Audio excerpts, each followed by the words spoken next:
Homies, welcome on back once again to the NACL. I am Ravishing, most Ravishing brother that are joined here by my side by once again the absolutely condescent Summer. What's that?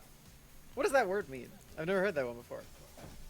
Condescent means to give off a bright light, I think.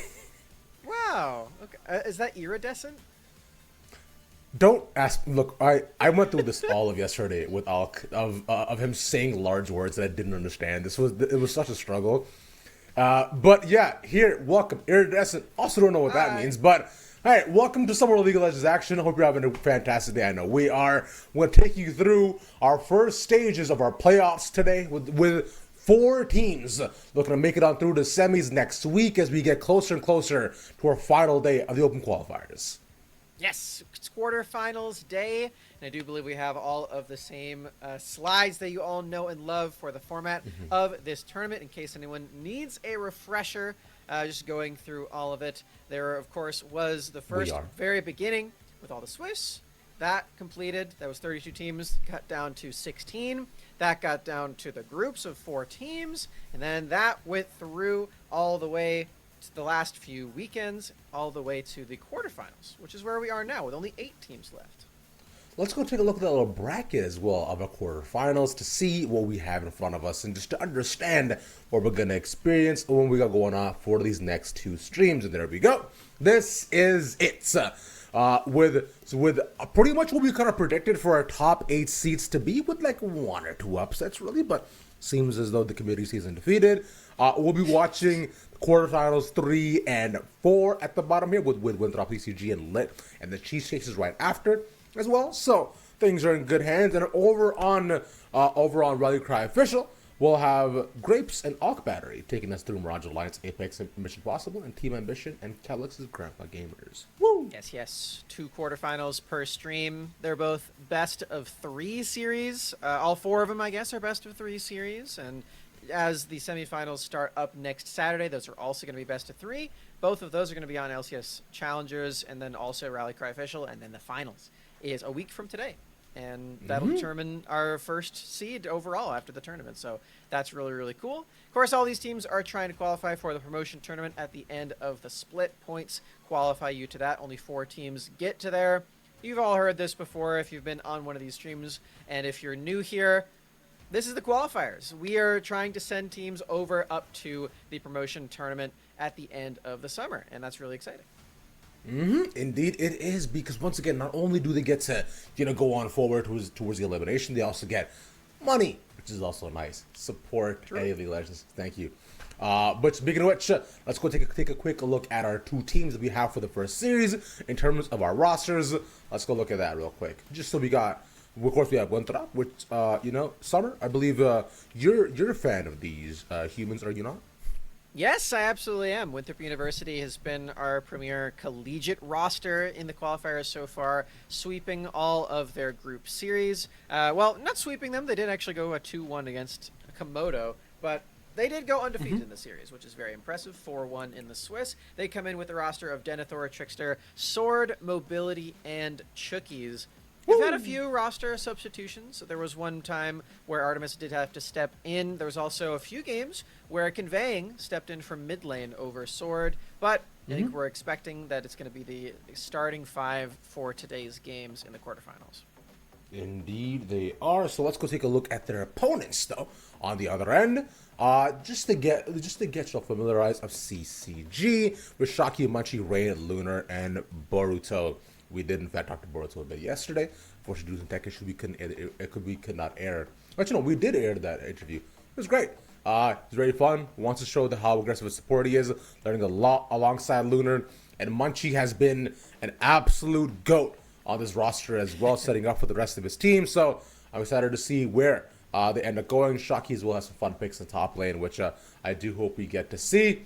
Now, against this Winthrop squad, it is going to be very much an uphill battle as well for this entire team, and let's go ahead and see what kind of faces they do show first. I'm getting word that teams are both R, so let's go hop in a draft in just a minute as well. This is show us what's up. As once again, I forgot to, I'm finally all clear now. I had to make sure my camera was in focus. So hey, how you doing? What's going on? Ravish here. I'm now focused on you, Ravish. And I'm focused on CCG as well, because they did take that long way around in their group to make it all the way to the quarterfinals. Went to the lower bracket right away in their group, losing to Froggy 5, and then got the revenge match later on. That was just yesterday, too. So fresh off of that victory, CCG is ready to take on the quarterfinals. I watched that game. It was 3 very long games, in fact, where Froggy 5 seemed as though they were... I casted that game, in fact. Yes, that's true. Thank you for giving me my accolades. Of course. But yeah, that's Froggy 5. It was 3 very, very different games where CCG smashed game 1, got smashed game 2, and game 3 was a slog where they eventually came out on top. But let's see what the show for us today. Kindred, Milio, and alongside Varus, Sidra, and LeBlanc. Very, very standard stuff that we've seen throughout.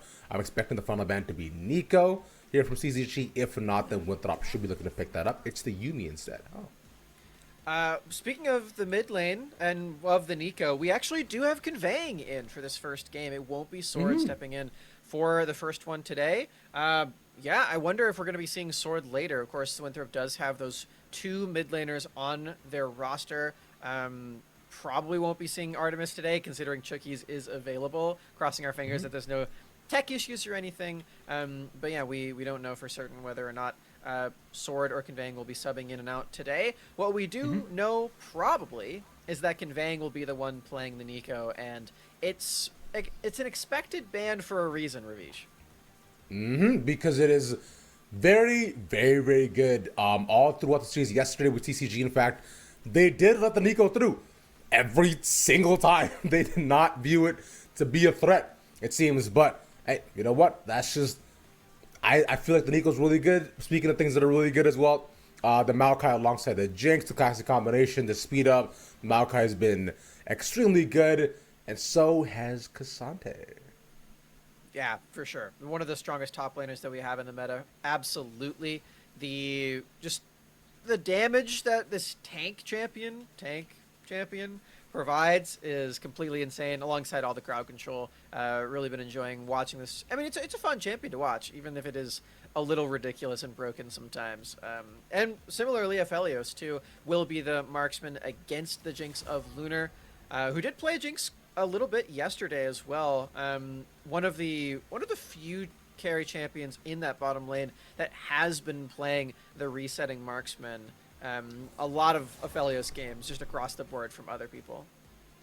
I like this pick though a lot. So the Gwen that was picked up for Shocky, something that was actually banned from him all through yesterday. So I'm glad he gets to be a champion. He's more comfortable, especially up against such a carrying pick like Cassante, right? You do want to have abilities of your own that you can apply to removing champions off the table. Speaking of which, we have Viego and the Wukong gone alongside Jace and Tristana. So all four of those are removed from the table. And naturally, with what the Jace and Tristana gone, I'm thinking they're going to target more mid lane stuff, as those have still not been picked up for CCG. Let's see what Lunar picks here. That's a hover. I'm not going to fall for it. I'm falling for it. It's in. That's going to be mid lane Irelia for Rain. Okay. Will be into the Nico most likely. I suppose there are still some flex opportunities. Maybe Chookies can lock that in for support. Definitely expected still that the Nico will go mid. I'm curious about this Irelia matchup into it. You do have some mobility to dodge out on some of the lockdown. You're a melee champion, though, and so you will probably struggle pretty early on to compete against the poke that Nico does provide, and then the lockdown later is what really sells Nico as this ever-powerful champion. That Pop Blossom, just so powerful.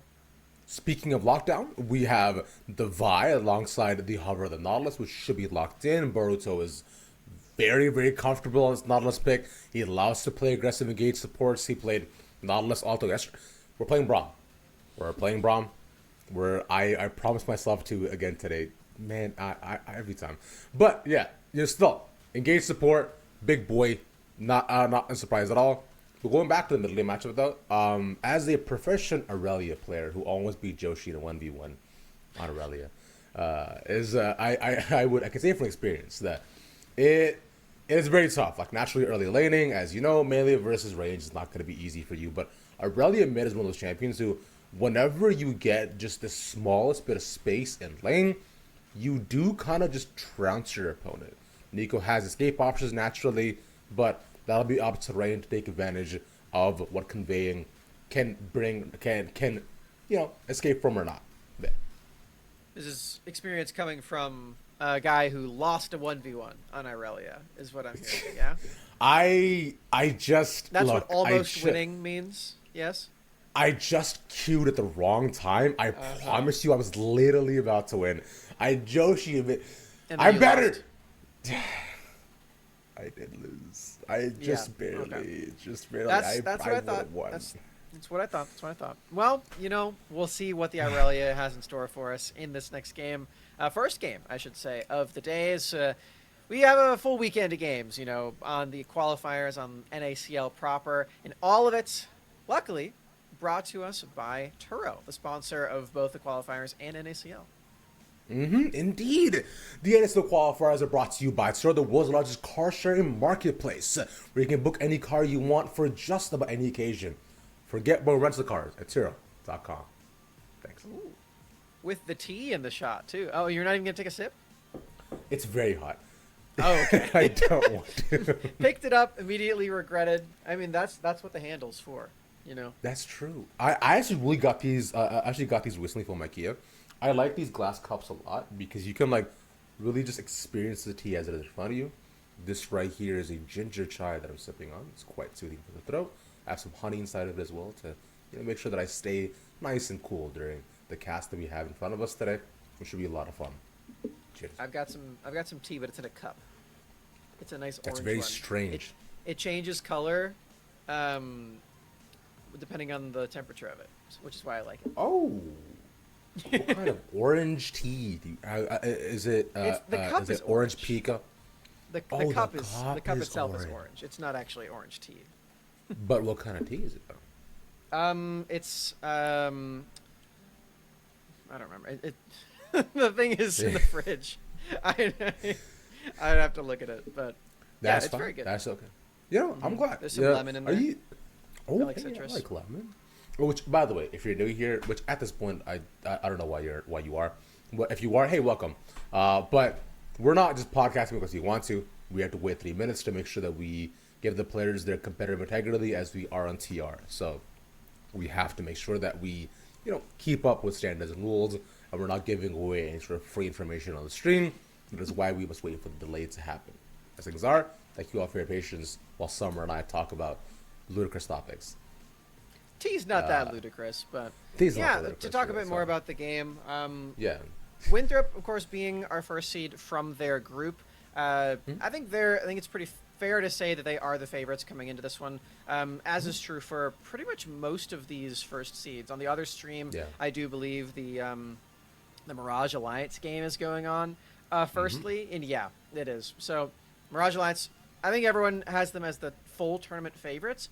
Winthrop did come into this as seed number 2, though. So if all of that is to be believed, maybe Winthrop goes all the way to the finals. I think that's really the expectations that are being set for this team, especially as that collegiate roster, where in the spring split, we saw the collegiate roster at the top stay at the top the entire time. Maryville just dominated the entire thing. They qualified for NACL, and just yesterday, I mean, they took a game off of Team Liquid. They're 10-10 up in NACL. Very impressive start to the split for them. And yeah, I mean, Winthrop has a lot to follow up on after that. I haven't had a chance to keep up. How's DSG doing? I think DSG is 12 wins, 12-8. Hey, I can look at that for you.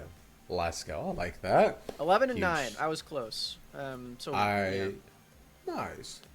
yeah. I There's a big personally am a clump. fan There's a big clump in NACL. of just going everyone on. around like the entire just around Yeah, same scores, right?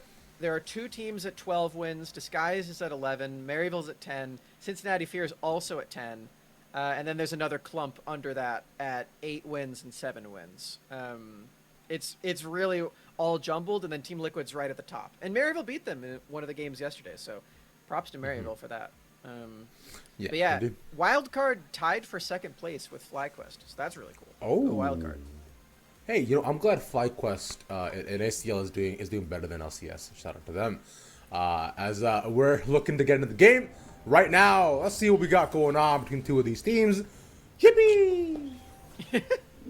I'm really excited for this one. Winthrop has taken the weekend off a bit, as they did. Well, not the full weekend, but they haven't been on the stream in about a week's time because they did win their matchup. They did not have to play in the games yesterday, as is true of all of our first seeds. So they've had some time to prepare some strategies and just continue playing on 13-11, everyone's favorite patch that we are still going to be on for this weekend and the next weekend too. And then after that, we get updated to the next one. I do hope we get to go on to 13-13, like just send ourselves all the way to the most upward front patch, which is 13-13, right? Isn't it? I believe it is. I think it's 14 now. I'm pretty sure. Maybe I'm off by 1. No, okay, it is 13-13. That's live right now. Yeah, okay. I know what it is. By the time the next one happens, it will maybe be 13-14, but I think Riot's taking the week off, so now that I say that, I'm pretty sure it is 13-13 that will play on. So, hooray! It is indeed their mid-year vacation, because Yeah. I realized after gaining some friends at Riot, which I'm sure you have many of as well. I believe you probably have more than I do. Maybe. Is they operate in sprints, because if you realize it, they're game developers, and all game developers operate in sprints throughout the year, and so that's why they take these mid-year or so breaks whenever, because it's a lot better to do that, essentially, because they have very high pressure environments and they work a ton. Yeah, makes sense. I have never been opposed to workers getting breaks. That is great. Huge. And I hope that they can do that to make the work-life balance great. However, I am a little bit sad that this break is going to cause a 1-week delay for Arena being live on the main server. That's going to be really upsetting, because that game mode is really good. I want to start climbing immediately. Yeah, I've seen people on TV. I think it was both Rude and Alk Battery who were already at gold. I believe I saw. Nice. Yeah. Maybe I'll have to queue up with some of them. I've been playing with my friend Maddie. But yeah, very, very fun time. Speaking of fun, Invades got on the loose for Trickster. Spots out this red buff. Went for a full clear in the bot side, so only the bottom lane quadrant. And now he has some time to himself up on the top side of the map. Doesn't even spot Munchie on that word, but he knows that this red buff has not started up yet. Looking to get Shocky as well. Takes a tower shot too, but the trading here is tough. If Denethor had actually flipped him back, it might have been possible, but maybe Shocky smelled that out early on enough, and not possible right now. Speaking of which, a less aggressive bot lane than one we've experienced so far. I find the trading has been as heavily from what we've already kind of seen, which is a nice surprise, I'd say, because I find many teams in ACL trade so, like, half their health bars within the first 4 seconds. All catch me off by surprise.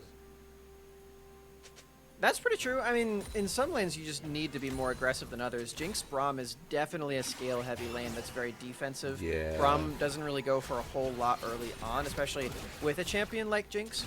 If there is an opportunity that presents itself to hit someone with a stun, then you can. Although sometimes it's clearly hard to hit your Q on a dashing Rakan, so you gotta be careful with that.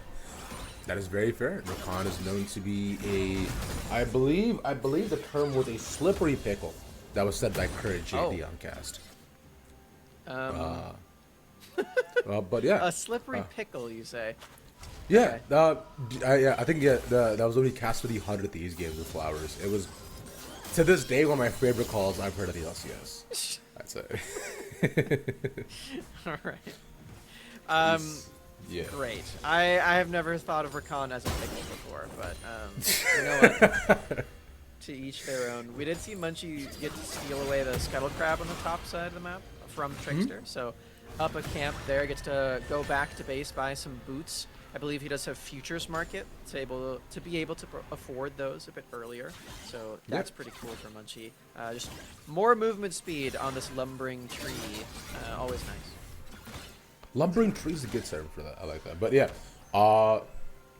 Munchie, I want to say yesterday as well too was taking a very heavy engage role too in the games too. Was like constantly setting up and in his laners' lives, almost as though he's a helicopter mother. Especially within the bot lanes, he was trying to make sure that Lunar was ahead as possible. And there are many times where Lunar was getting doubles and triples early on in the game, and Alk and I called it quits because we're like, all right, he's Jinx, it's one. Was not able to set it up this time though. Seems the Winthrop have gone wise to their ways. Yeah, they did not have to play yesterday, so they could just watch at home and see how that series went live, and then probably also in a bunch of VOD review after this, because again, this series does matter quite a lot. The promotion tournament at the end of the split is 4 teams from the qualifiers that go. Hold on 1 second though. Fine. Gets the stun off as well too. Ooh, goes all the way, puts out the ultimate, and Trickster will fall. First blood to Rain. One Murado. Ooh, the flash. Goes over, Bramble smashes in, gets the knock up here as well. They're trying to get the trade. One Murata will be able to do it. And conveying. What a roam by Chuckies. Finds one back there, forces some flashes too, as Trickster did get hit by the Twisted Advance, even though he flashed away. It's sort of just the never-ending snare that comes at you from just anywhere on the map on Maokai, so gotta be very careful about that one. First blood over to the Irelia, though. That's pretty impactful. The extra gold gonna be mighty helpful at getting rid of that poke damage. The Vamp Scepter already coming through. I know there's that meme about how Irelia is already at full build as soon as the Vamp Scepter comes in. It is just so frustrating seeing her heal so much off of the minions. When you are Irelia. Ooh! Speaking of healing, Shaki's trying to do that too. Oh man, one Marauder might be able to do it, but Trey should have come in. Munchie wants to get it. He gets the whip off as well. He's surviving through all of it. Trickster takes the kill. That is so unfortunate.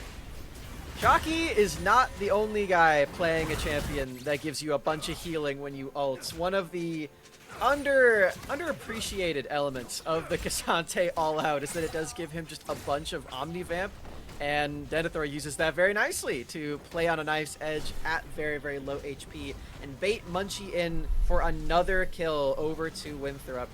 Feeling great about this early game. Even another plate up top lane for Denethor. Up so much in this top lane. Can even afford a full Abyssal Mask. That's not something I've seen before.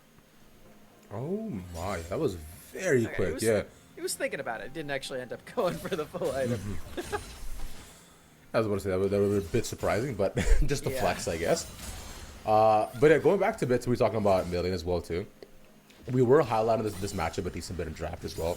Talking about how the impact that both Aurelia and NACL can have.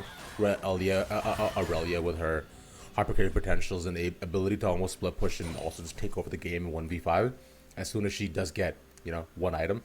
And alongside that, NACL has just been a champion that has, I want to say, taken over this entire meta for so very long, and with her ability to, get 4 people in an ultimate, hide in a bush, and just the damage profiles in general that have, allowed her to become so very strong. But we're both conveying and Rain off to a good start. We'll have to pay attention to that lane as things go on forward. The engage is a lot easier when you're playing against 4 melee champions too, which is what CCG have brought to the table. Yes, they did need some more magic damage on their top side of the map, but I think the Aurelia pick is going to come back to bite them rather than something like a Tristana mid could have done. Not a whole lot of point in thinking about what could have been picked. But this is definitely a result of that. A lot of melee champions that will need to engage into a Nico, into things like that recon quickness as well. Gonna be a little awkward. Yeah, what's the term? Would have, could have, should have. But they did not, so they will not. That's the full term given off. But yeah, Trickster will take his first dragon. Of course, conveying Roman down to help him out. They'll give a small little leash, even the bot lane as well, having priority there. His mobility can throw him up. They should know exactly this happen right now. And with that going down, the trade should be imminent.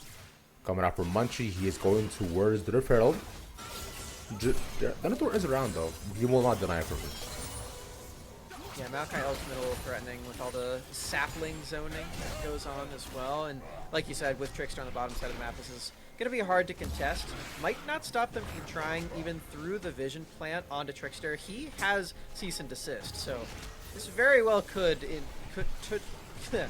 turn in to a big engage. Yeah. But there's the ultimate, like you were saying, threatening enough to hold him off and just allowing for the engage. The TP's coming in though. This might be possible, yeah. They just lock him down and they see Shocky on the side. Conveying will take it, they want to go forward. But Gwen's immune. Haven't seen that in a bit. Third death out of Munchie. Does pick up the Herald for his troubles, but that roam up from Chuckies just makes it very tricky for anyone on CCG to try to come save him. Another kill for Conveying, who is, you mentioned, is a very impactful champion in the meta and in this game in specific. 2 kills on him now. And, I mean, that first blood and Rain still helping quite a lot. It seems like it's mattering less and less with him just sitting a bit idle in this game. He really needs to get that first item online and start engaging onto these skirmishes, which is what Irelia is so well known for doing. Aurelia needs to be able to funnel a bit more gold into herself, but has been kind of stopped from this lane for quite some time. Farming excellently, though, as per usual. 120 farm in 11 minutes is something I've never accomplished. But I'm supposing with an Aurelia, you can just do whatever you want. That is still, I would say, top 5 things in League of Legends, just farming with Aurelia. Immaculate vibes. You ever farm with Rise before? I have That's farm with fun. Rise. Yeah, That's it's nice. We can clear the entire wave. But here's the thing, with Yeah. Rise, I do double E than Q, so it spreads further. Yeah. Yeah, exactly. Rise feels really good. It's a shame he's not really strong in the meta right now. I miss We him. did see a Rise last week, I believe, right? Yeah. Yeah, but that's not like good. Wow. Also not good is Shocky having to flash in the 1v1. Wow. And they're just super threatening up here. Did actually finish the Abyssal Mask, so damage quite difficult to come by on the side of Shocky, it seems. Yeah, especially with Shocky, I believe, trying to go for the Riftmaker, right? So you need the healing along with the AP to try to contend, and he's inside the circle. That means that Gwen will get flipped, and Gwen will die. Wow. Denethor with a very, almost seemed like painless solo bolo. Yeah, that combo was really slick. Using the W on Cassante, because when you use All Out, it refreshes the cooldown on that. So basically double dipping in that spell and saving the knockback too. Or I guess the knock inward. So this could be an attempted engage from the Nico. Not quite landing the snare. That would have been the ult for sure. Speaking of ults, the Rain looking to at least get aggressive. Full stacks on the passive. Should be able to trade pretty heavily too, but conveying, staying safe, backing off too. And that is also one of the points where Aurelia is very scary. Speaking of which, Aurelia's full build as she does at Bork. Yeah, there it is. The Vamp Scepter is full build. The Bork is full build. Second item doesn't even really matter that much. It's just the same. You're just adding something else. Just extraneous toppings. And no flash. Ah. I don't think Rift Herald. Well, yeah, he pops the Rift Herald. I think probably using some spells on Denethor would have done him a little better. But the plates do go over to him and Shocky. Shocky is just taking so much damage trying to fight against him, but Denethor is also right in the middle too. He also got the snip in right on the sweet spot, which just eviscerates a lot of his health. So Denethor want to stay a bit safer, but they seem the trading has stopped for now though. But Shocky's having a tough time in this lane. Yeah, Denethor is really crushing him up there for sure. And it's not really helping too much that Munchie has died a bunch of times as well. All right, let's play Count the Minions. There are 4 ranged ones. Yep, Rain, good idea. Backing away. Good job. See, I feel like that's when you gotta have when just your jungler come up and take one of the minions just so they never know. Denethor though, playing on the edge once again, like you're saying, hops around. That was so sick. That was the same combo he did before, except now there's not a turret in the way, so he takes even less damage. And again, the Omni Vamp that you get using All Out is just so helpful in situations like that. Denethor clearly understanding the limits of this champion very, very well. Has already contributed his team 3 kills, 2 of them solo kills. I forgot, yeah, because he went ahead and layered the double dash too, and they got the flip off with the Q to engage. Oh my god, it was so clean, man. Yeah. Casante's such an unfair champion with his passive being more than a paragraph. Cannon minion. And around... Huh? What's that doing there? I love Nico. Nico's so She's silly. too funny. She's way too silly, yeah, exactly. But Rain's you know- not falling for it, luckily, for CCG's sake. I would be surprised if he did, personally. Ooh, free cannon minion. Nico was recently added to Legend with Zero. I did know that, yeah. I saw the Nidalee art. It's gorgeous. Yes, Nidalee R is incredible. Nidalee 2 is a very, very fun champion to play. Nico as well has been very fun. Oh, the Gwen is immune. Works out. Billy has to get away speaking, but will not get away from this though. W is gone, slowing down conveying. Chucky's around. Only a matter of time, and Chucky's we want to take it. Come on, Charles. You didn't need that. Ooh. Denethor dodged the stun. And the ults. Wow. Slick. Yeah, that was clean once again. But he is in the middle of 4 people, so he will die. The shutdown for a Luna. That is a huge shutdown for him. That was pretty cool, for sure. With all the dodges. Yeah, there's way too many people collapsing on top of him. Denethor seemed like he was between 2 turrets. I think a little greedy considering that shutdown that was on his head. Definitely went too far on that one. Now, getting punished by getting killed and then also losing that entire bot lane wave. Whether it drop some gold there. They at least get that trade up on the top side. They get the Rift Herald and another wave pushed in, forcing the teleport out of rain actually on top. Bring one there too, but Nico around looking for the possible pick off if they can. They're just 3 of them are roaming up here. Do they try to make a play on rain? No. They're deciding it's probably not worth it, as there are far too many people around here. Plus, Dragon's up in 3. You know, like they've got time to just farm up here, sell their lanes. No need to take any unnecessary engagements. Yeah, CCG actually going just fully for that recall after killing Denethor on the bottom side, completely the opposite of what Winthrop decided to do. They get the pick off onto Shocky and then use that time to push their advantage, taking all the camps in the enemy team's jungle, pushing in some waves up there. It definitely feels like Winthrop got more on that trade just from the added gold benefit, taking those extra camps and everything.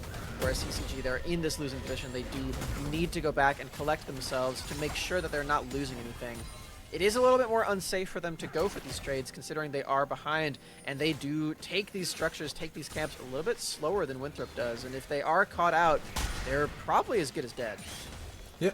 Speaking of which, so they have done a good job of not necessarily being caught out too often, but maybe lying here, conveying, looks to turn it back around, Pop Blossom in, not gonna find it. Chookies will get the knock up here though. Rain lost run away, 3 ultimates blown, but Trickster will finally take it. Meanwhile, in mid lane, Denethor is just warding off some strangers. Yeah, this is exactly the same thing that happened on the top side of the map. Winthrop got a pick, and then they used that time to push for some more. They're going to drop this Rift Herald, don't even need it to charge to take this turret, and then go for another one. No ultimates though, as you pointed out. This could get tricky. They use him with that Vigil instead to put down some damage. Chookies hops over the wall. They put at the Braum ultimate to slow them down. Mobility. Slow around here. Meanwhile, Shocky with the flank. Chookies gets away, but trying to go for more. Can Denethor get anything? He's super low as well. They get the tower. Denethor falls. And now it's not conveying. He's just stuck by himself. Mobility's not doing enough damage, but he doesn't do much just yet. And it takes down 3 for Lunar. Huge pickups. Oh, Lunar is in the game now. This is very, very different on the response from CCG. They realized their mistake on the top side where they didn't actually get a whole lot in response. League of Legends is a game of give and take, and if you give too much, then you're just going to fall by the wayside. This time, they respond with a triple kill on the Jinx. Now 2 items, 4 kills total. Lunar just might carry this game for CCG. And Lunar has done that a lot throughout all of yesterday and many of this series. This has been turning points, Max, where we've seen, you know, things seem to be kind of even, not too far off. And Lunar gets a triple kill, and things go very, very badly for the other team. But this is Winthrop we're talking about. They are a very experienced team. They've got, you know, a lot of competitive just prowess under their belt. So they should look for a way to come back into this, since they're not super far down, but a Jinx's 4 kills is also unfun to play against. Unless you have Vi Ultimate, and Lunar did use Flash in that last exchange. That Vi Ultimate is definitely going to stick a lot easier this time around to get around those chompers, but here it comes. Speaking of which, there it is. They go right on to Lunar. They can't take it. They can't take it down just yet. Lunar stays alive. There's a shutdown too. No reset gonna happen. But as the rest of the fight goes down, it's now into Chookies to get more. The damage dealers aren't doing enough. Mobility doesn't do anything just yet. And Convey's looking to survive. They get Lunar, sure, but by the end of it, it'll be Winthrop who's falling. CCG on the comeback. Conveying gets one more. And they just simply could not bring it 4-1. There's that easy lockdown that I was mentioning. Trickster finds it on top of Lunar. The follow-up from Chookies is enough to secure that kill. And now Winthrop has the map to themselves. They can go over to this Baron, start this up. And even though Mobility's not here, they should deal enough damage to secure this one. Maybe they need to be a bit careful of the Jinx rocket. Snare did just respawn. Oh wait, the teleport's here. This could get really tricky. Yeah, Jinx rocket's just dodged by Chickies, and they see they're low enough that with the TP's coming in, they cannot go into it. Yeah. Stop the bear. Nice. Winthrop and I both overestimating their damage on that objective. The death timer is a little short for CCG on that side. It's only a 21-minute Baron attempt. As Winthrop do discover that just the same as me. No Baron will be taken. And at the end of the day, favorable kill trade, but CCG do actually deny the Drake there, so Winthrop will have to wait a bit longer if they want to secure that Mountain Soul. Just a tad bit, unfortunately, but as it was taken from them, they could not try to stop it, like you're saying. But it was an opportunity there, though. At least, you know, we were thinking, you know, it probably might be doom and gloom. Lunar's just so far ahead, but as soon as that goes down, it's an immediate trade back, conveying, doing a ton of damage that game and that fight. And I should say, mobility now needs to be the one to step the table. DJ Fellows, brother. Is it just me, Summer? I feel like in the Fellows Jinx matchup, I never seen the Fellows pop off. Always the Jinx. A Fellows always just dies. It's so troubling. In fairness, in the 5v5s, Jinx does typically do very, very well with the get excited resets. So she's certainly a flashier champion more often on Aphelios, than Aphelios, I should say. So I think that's probably the reason. I think Aphelios is typically a more stable champion that is not all or nothing. He can play that more facilitative role with things like the Gravitum setup. While, yeah, I mean, you also do have to remember there is lockdown on both sides. You can just get Maokai snared to death on Aphelios just the same as Jinx can get Vi ultimate to death. Yeah, you know what? Fair point. Seems as though Gerard Way will not be able to pop off this time. It's all good. Gerard Way, does he voice Aphelios or something? So no, Gerard Way. No, he doesn't. I just thought Aphelios looks like Gerard Way personally. Oh, okay. I could see it. Yeah. Yes, Were you about to ask me if I know who Gerard Way is? No. I was gonna say, but do you see it as well or no? Because it's just me. Because I feel like it's the look, right? Like everybody in MCR. For people who don't know, which I realize might be other people. Gerard Way is the lead singer of My Chemical Romance. Yes, that is true. Yeah. He also wrote Umbrella Academy. I found that out yesterday, actually. Really? Wow. Yeah, I had no idea. Also found out he's a comic book artist, and also what was it? And like did the art for the for the mech spider in Into the Spider-Verse. Yes, he did. I can't remember her name. Yeah. I actually don't remember her name either. She wasn't really in the new one that much, so. No. She's pretty cool. For a bit. Which I guess I mean, that's not really a spoiler, but I'm afraid people haven't seen that movie yet because it's so good and I hope people experience it. We've been saying this every single show. Go see Spider-Verse. Go see Spider-Verse. Please do. It's real. it is indeed real. Yes, Summer. Thank you. Yeah. Yeah, I mean, I think Aphelios would be a My Chemical Romance fan, though. I don't know if he looks exactly like Gerard Way. Maybe not exactly.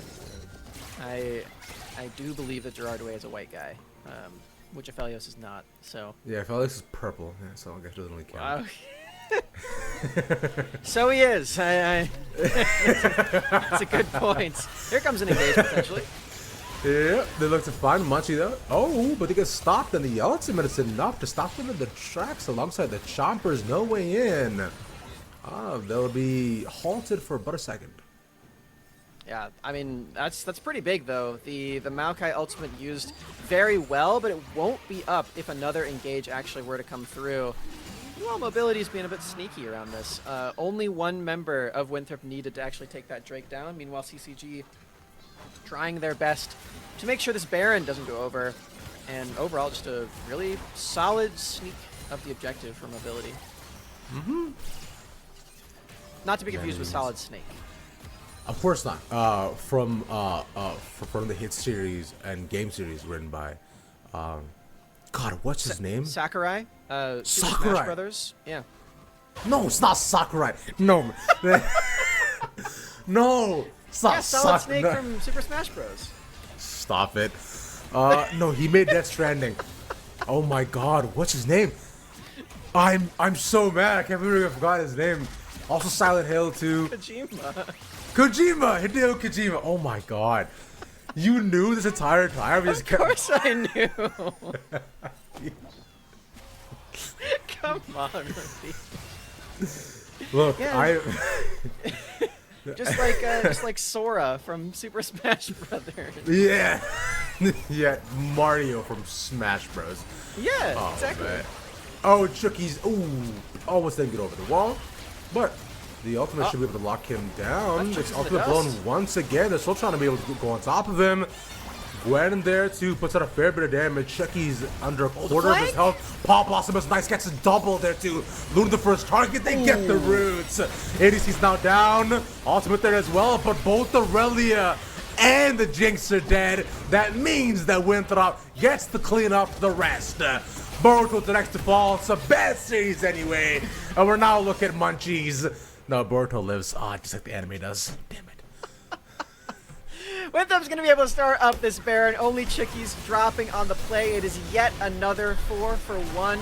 This time, mobility gets to stay alive. So this Baron is definitely going to die very quickly. Another huge chunk of gold secured by the Turo Baron buff. And that flank from Conveying, man, that teleport was brutal. That was excellent too. Literally getting the 2 key targets you need in that fight.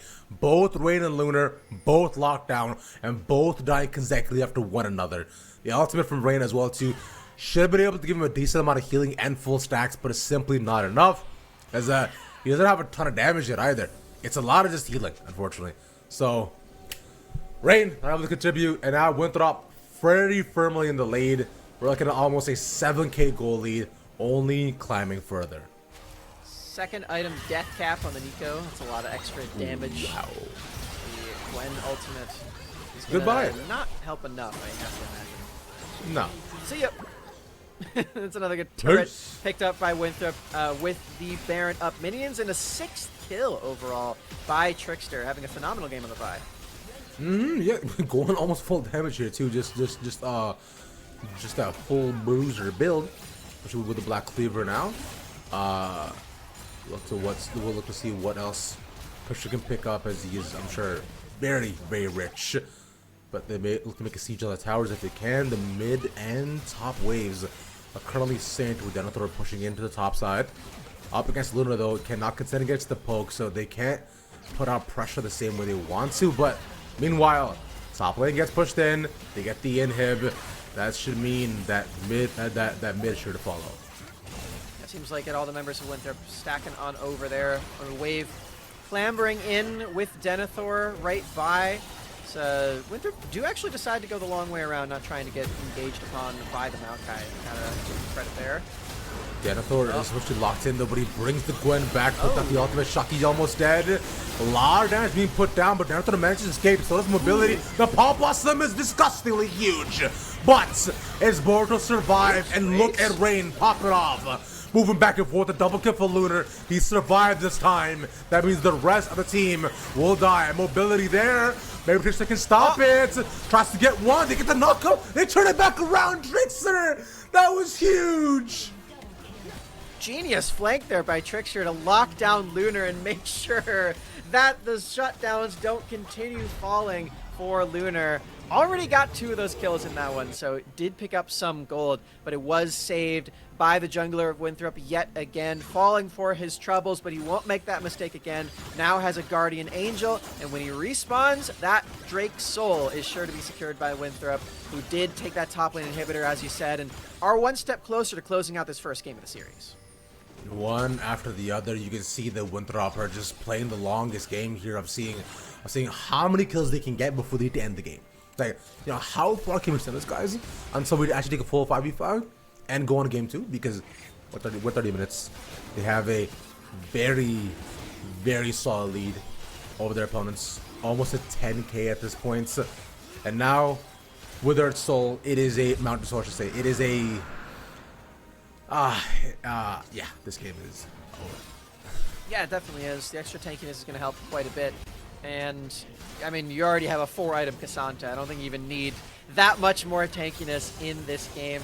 7K in the lead, stacking up on the bot side of the map now. Winthrop, after taking the Drake Soul, 31 minutes in, looking to end this game. They do need another clean pick onto Lunar, who almost has his flash up, but crucially doesn't yet.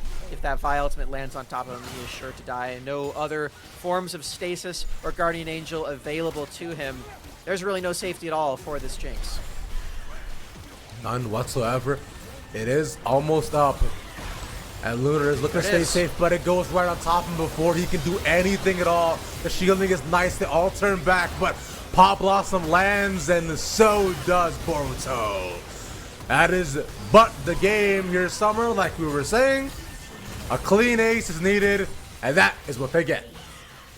Only Chucky's dropping again. He's able to follow up on these engages. I mean, Rakan just feels so good with the Vi. Literally nowhere is safe for Lunar, who tried his best to be the big carry for CCG, but it wasn't quite enough in game number 1 as Winthrop take the lead in the series. Indeed, we had Winthrop coming in as one of the top seeds of the entire tournament. CCG, we knew this was going to be a tough time for them, and this is already proven to be so. Maybe, just maybe, they can bring it back, but as of right now, Summer, I think it's a little tough. They absolutely do. CCG, they're going to need a lot of miracles for the next couple of games to take down Winthrop University and move on into the semifinals. The coveted top 4 in the first qualifier is on Winthrop's doorstep, though. Only one more Nexus, and they make it all the way there, and they will be playing against the winner of our second series on the day. So, yeah, congratulations to Winthrop. See if they can keep that consistency. Let's find out after this break.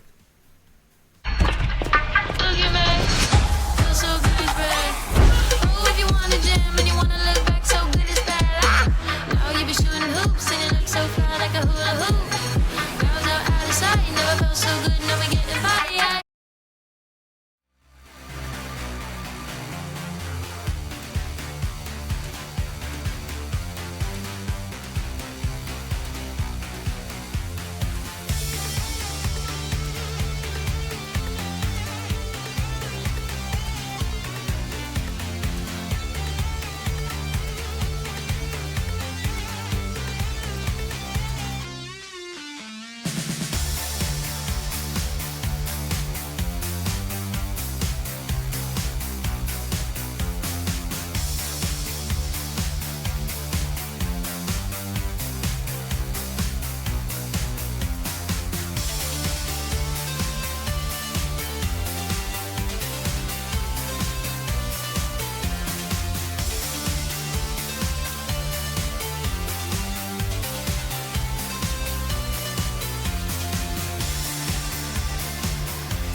The LCS Challengers League is brought to you by Turo, the world's largest car sharing marketplace. Find your drive. One game, 35 minutes, and a Nexus are all that remains between Winthrop and semifinals, or CCG and another shot at proving themselves here. Welcome back to the Open Qualifiers. I'm Ravish, reading once again by Summer. Let's get it. Yes, and get it we will. We've got game 2 on the horizon, as you said, and CCG not looking too great, I think, in that last one. Winthrop definitely had their way with the Rift the entire time. There is a chance that Winthrop move into this next game with a mid lane substitution. As we said, we do see 2 mid laners on the starting roster for Winthrop. It's both Conveying and Sword. And honestly, I think Conveying was a bit of a surprise. We've been seeing Sword for most of their games, all of them in the group stage. The last time we saw Conveying was in the Swiss rounds. So pretty interesting stuff. Did get his hands on the NACL in that one too. So one of the more powerful champions that we have in the game. And it will be Conveying again, as he did have quite a nice game in the first one. He did. Some real nice flanks too, plus with the NACL. Did it well in the lane against Aurelia. And was able to set up a decent amount of kills too. Like you saw, I want to say, Chucky's like getting some beautiful roams and knockups off on the con. He is clearly very practiced in the champion, and the way he plays with both Trickster and Conveying to set up kills for his team was truly immaculate. Shout out to him. For now though, I don't know if the con will be given to him this time though, as they're on red side. They have banned away the Milio and the LeBlanc, with the Yumi and the Kindred on the other side. So still very, very similar bans what we had looked to experience. What might change for CCG though is the question, as they are on blue, so they could look to prioritize an ADC or jungler. We'll see what's up. Yeah, the double magic damage, jungle and top, I think pigeonholed Rain pretty hard in that last game, so I would like to see a bit of a change. I think Maokai is really good, but if you're going to pick Gwen with it, I don't know. I don't really like the look that we got from the Irelia from Rain. I think the comp was really uncomfortable for that pick. It does require a lot of really solid conditions for that champion to be good. So I would like to see a bit of a change there. Other than that, though, hey, looks like they're going to be forced to change the jungle pick because Maokai has been banned by Winthrop. I believe CCG were hoping to probably pick that up for themselves, and with the vibe being gone, you know, all that lockdown too, right? That was a very, very big factor onto Lunar. So he's gonna look to take up the Zeri probably here, or instead, no, they locked on Cassante instead. Denied the pick from Denethor, who was very impactful in the top lane, dominating against Shocky. This right here is a free pick. Winthrop to take Pantheon against it. They will instead to prioritize Thephelios and NACL once again. Yeah, I definitely wouldn't call Cassante here a free pick, as they do give over NACL again alongside the Aphelios. Both of these champions looked really solid for Winthrop, especially the NACL for Conveying. It will be the same AD carry matchup this time around, as Lunar goes back to the Jinx. This time, though, Syndra unbanned, instead Winthrop going over to the Maokai, and so the Syndra will actually get picked up by Rain. I feel like this is going to be more comfortable for him for sure. Like you're saying, Syndra should be a much more of an even matchup as well. This is the most common matchup I've seen going into the NACL too, just to be able to balance all the engage, plus have utility of your own. And Denethor is going to take the inverse matchup into the Cassante. If he gets a solo kill here, I feel like Shocky is just going to be so sad. Like, hey kid, let me show you how you actually play this matchup, bro. That would be so disrespectful. Oh man, I hope for Shocky's sake that doesn't happen, because that's a career ender right there. 2 solo kills on the Cassante into the Gwen. If that happens on the other side, like, Denethor did look really, really good in the last game, though. Clearly has a very strong understanding of how Cassante's damage works, and hopefully he can use that to help him out in this matchup as well, so he doesn't get solo killed like Shocky did in the last game, because, man, that definitely cost CCG a lot. It gave them a very, quite a shock there, essentially. And it was causing them to be set pretty far behind. But speaking of things that can set them far behind, their Khan also banned away alongside the Wukong. So CCG just taking out all the lockdown options away from Winthrop. I've had to use a bunch of picks to just deny that from them. So CCG, well aware of that, what Winthrop can do on the comfort picks. But speaking of lockdown, if you're looking for it, this is it, the J4 for Trickster. Yeah, I was wondering what the early game champion would be for Trickster. With Wukong and Vi taken off the board, those options do get a little bit dwindled as far as physical damage is concerned. You don't want to take something like a Sejuani, which seems like CCG might go for instead, because that does just force you into a magic damage topside fully. Merc Shreds become just the best item in the entire game for you.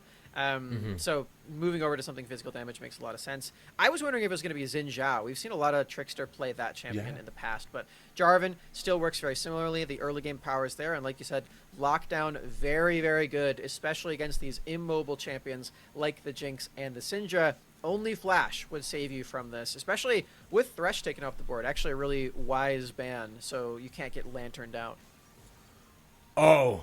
Whoa! Oh, this is... All right. So, Boruto said this yesterday in the interview, Did that Pyke was one of his pocket picks. He wanted to try to bring it out once or twice if he could. He is very, very proficient on this champion. So, this is a Boruto specialty. Soraka would be huge here, though. Soraka's so broken into Pyke. This is the time to pick that champion. We know Chookies plays it. Yeah, that's going to get locked in. Pyke is unplayable into Soraka. Let me tell you, as a Pyke player myself, if you charge up your Q in front of Soraka, bam, silenced. You try to ult somebody, bam, they're healed for 5,000. You're not going to get any resets on anybody with Soraka still alive. You have to take out that champion first in order for Pyke to pop off. If Boruto has an MVP performance against Soraka, against champions like Nico and Gwen as well, this is a really hard game to play Pyke into. If he does well, he's the GOAT. Like, this is such a hard game. Boruto, you said you want to prove yourself as a aggressive support and show everybody else what you're here for. This is the game to do it, my friend. This is where you would be able to show that you are about that life. This is it. So, with this, CCG, I find, have a much more balanced and leastly more stranded competition. Meanwhile, Winthrop, though, still be some out of lockdown, utility, hypercarry ADC, Soraka for funsies, and Denethor looking to show Shaki how to play the matchup. I'm excited for that. I'm telling you, man, this Soraka is not for funsies. This is anti-fun at its finest into Pyke. You literally do nothing in this matchup. You hope to roam. You hope to maybe do something into Nico, because, like, I don't know. This is very, very difficult. The bot lane is going to be really hard to make anything happen in for CCG, but we'll see. Like I said, if they can work it out, then this is the time to be that pocket pick guy on the Pyke here for Boruto. Lunar again on his comfort champion in the Jinx, so there is some carry potential there again, especially if he does pick up that triple kill that we saw in that last game. Doesn't have to worry about things like the Vial this time. Right, and we saw that was what was pretty much stopping him from being able to, get back into the game, as well as there was constant amount of lockdown, knock up over and over, not allowing him to do a thing.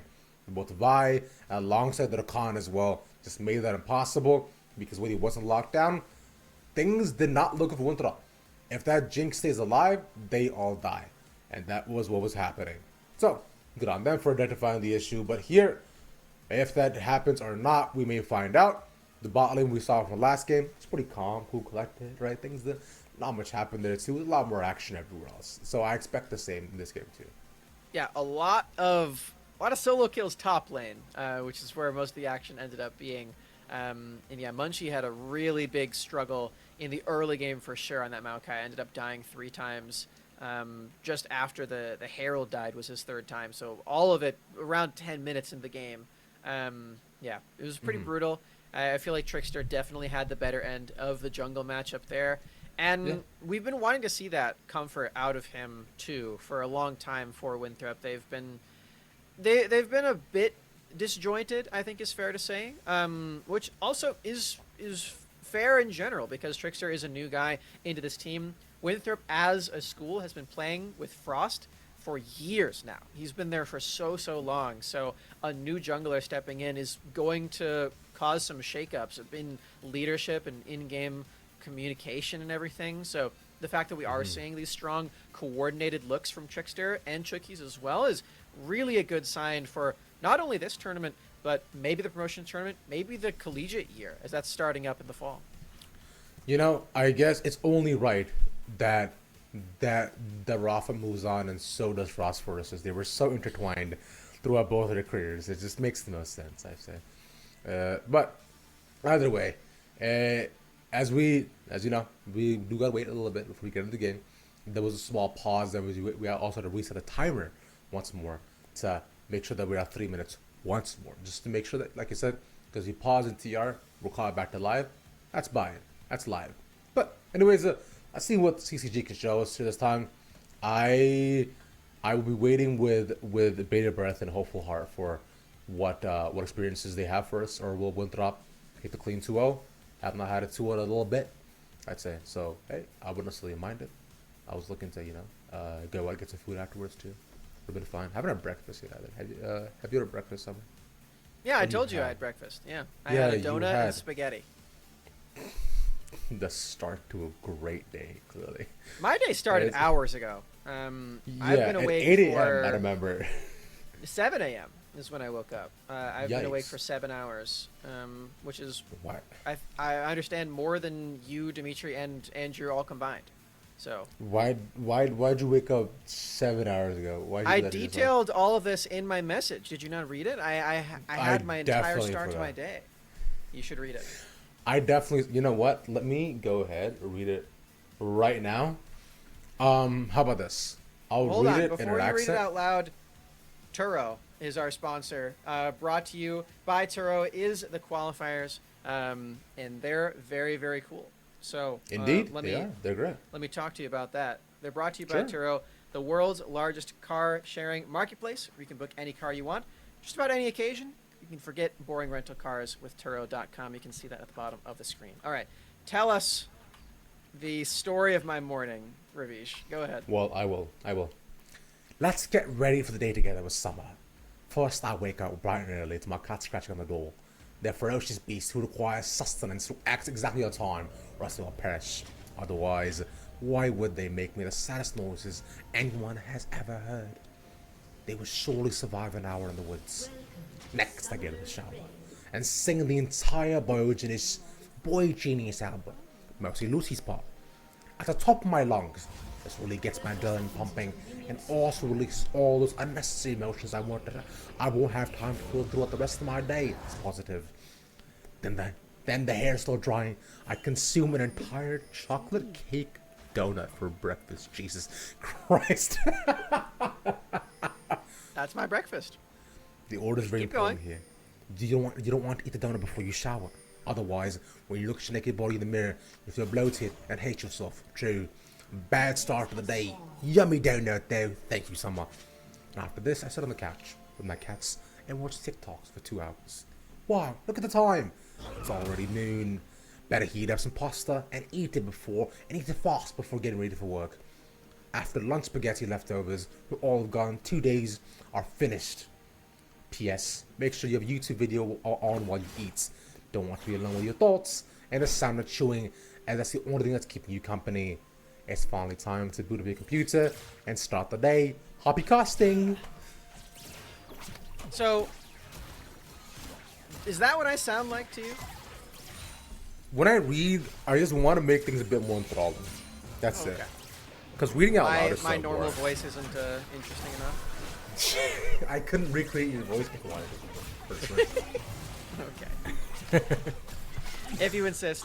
Heal already used by mobility. The level 1 spike, gigantic for Pike. He is at his strongest right now. As soon as Chookies hits level 2, it's over. That is Ooh, and he so wasted very level 2 sad. spike because the hook did not connect. And now he's about to get Jarvan. Let's see. He does have level 2 on Trickster. Trickster seems to have other priorities though. Gets the flash out of Lunar. Flash one more auto. Q's not up yet. Will not try to red buff. Gets away. Ignite ticking. First blood. Trickster still falls. And it's Boruto with a trade. Interestingly, Chucky's mobility didn't even hit level 2 there, but it is still first blood for mobility. In mid lane, however, Vang is going to have to run away. Doesn't actually need to use any of his summoner spells, as opposed to CCG, who used all 4 of theirs. Yeah, that is pretty rough for the bot lane too. We were saying we weren't gonna get much action, and here I am. I stand a liar.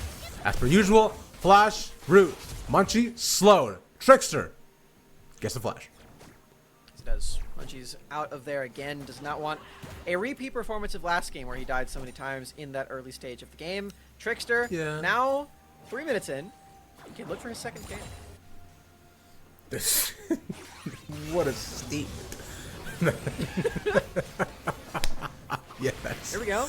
True. Yeah, he got his second camp the moment that Scuttle Crab spawned. But it is for good reason. They did get that priority in the bottom lane, first blood included for mobility, and like I said before, those summoner spells are gone. So Lunar and Boruto are going to have a sad, sad time in that bottom lane. Yeah, especially with Ignite not up, you lose a lot of your kill threat early on as the Pike, and now that Chucky is level 3, he's lost all kill threat in general. Yep, it's gone. As Denethor is doing quite well in this lane, I want to say. Which, you know, I don't want to say I'm surprised. I'm just, I just have to feel like this is playing in best of threes when your opponents can just pick the same champions as you and play the matchup but opposite as you has got to feel so bad, because you're like, no way he does better than me, right? He smacked me in this. It's because Gwen is weak. Oh, my friend. I don't know if it is. Maybe it's just that Denethor is strong, as he is, as you mentioned, up quite a few minions up there in the top lane, now teleporting back in. Other notable difference, Denethor didn't take Flash this time, instead went for the Ignite for the extra damage in the 1 versus 1. Shocky does still have Flash on his Cassante, so maybe that's part of it. Denethor hasn't even used Ignite yet, though. Hasn't needed to. Been kept a pretty healthy lead. But mobility does get hooked and slowed. Has to use the cleanse in response, though. But meanwhile, Boruto on the wrong side of the tracks will probably have to try to move over the wall. Does get locked down, and Chucky's will take it. Yeah, this is where the anti-fun starts to really creep in for Boruto. You can try to escape there, but especially when the jungler arrives, you are definitely going to drop. And while up top lane, you can see Shocky, he's trying to get rid of these bad lane conditions. That freeze would have been absolutely brutal, so he has to walk through those minions and try to go for an unfavorable trade. Looks like he's even attempting to get a proxy off. Okay, if this is just a recall, that's completely fine. Let's look at Drake. Yeah. Alright, Munchie's just hoping to see if he catch anybody, but yeah, Drake in the favor of Winthrop once again. They did manage to get the first 2, the third only denied because, you know, Lunar popped off, so they were not allowed to go into the bot side for quite some time. Nonetheless, for now, though, Winthrop will just go ahead, reset back to the lanes. Let's see if they make the return towards the bot side, or if Denethor gets some support. I would like that personally. Might not happen though. Something I noticed while watching the series yesterday for CCG was the complete lack of Drake priority that we saw from them. We're just getting some fun shenanigans. Even the game where Lunar started the game 4-0 on Zeri, they still were down 3 Drakes in that one, which I found to be quite shocking considering the amount of pressure that you typically need to have on the bottom lane to secure that many Drakes in a row. But Froggy 5 still got the better end of that deal in pretty much all of those games, so I'm not too surprised that Winthrop has been able to secure the early Drakes in both of these games so far. Yeah, CCG has a tendency to almost play at a snail's pace with in the early game, right? They're very focused on laning. They're very focused on making sure that at least Lunar has some kills and they can survive throughout until they get past like the first 15-20 minutes or so, and then they're molded on to 5v5. They're very confident in the team fighting, as they have shown very often, especially with Lunar being able to pop off. So I do gotta think that, you know, Winthrop is more than happy to take an early lead. It's not just about conversion, which they're very good at. So this might not be the team that you want to give away an early goal and advantages to, because Winthrop has shown a propensity to just run away whenever they have the advantage on the map.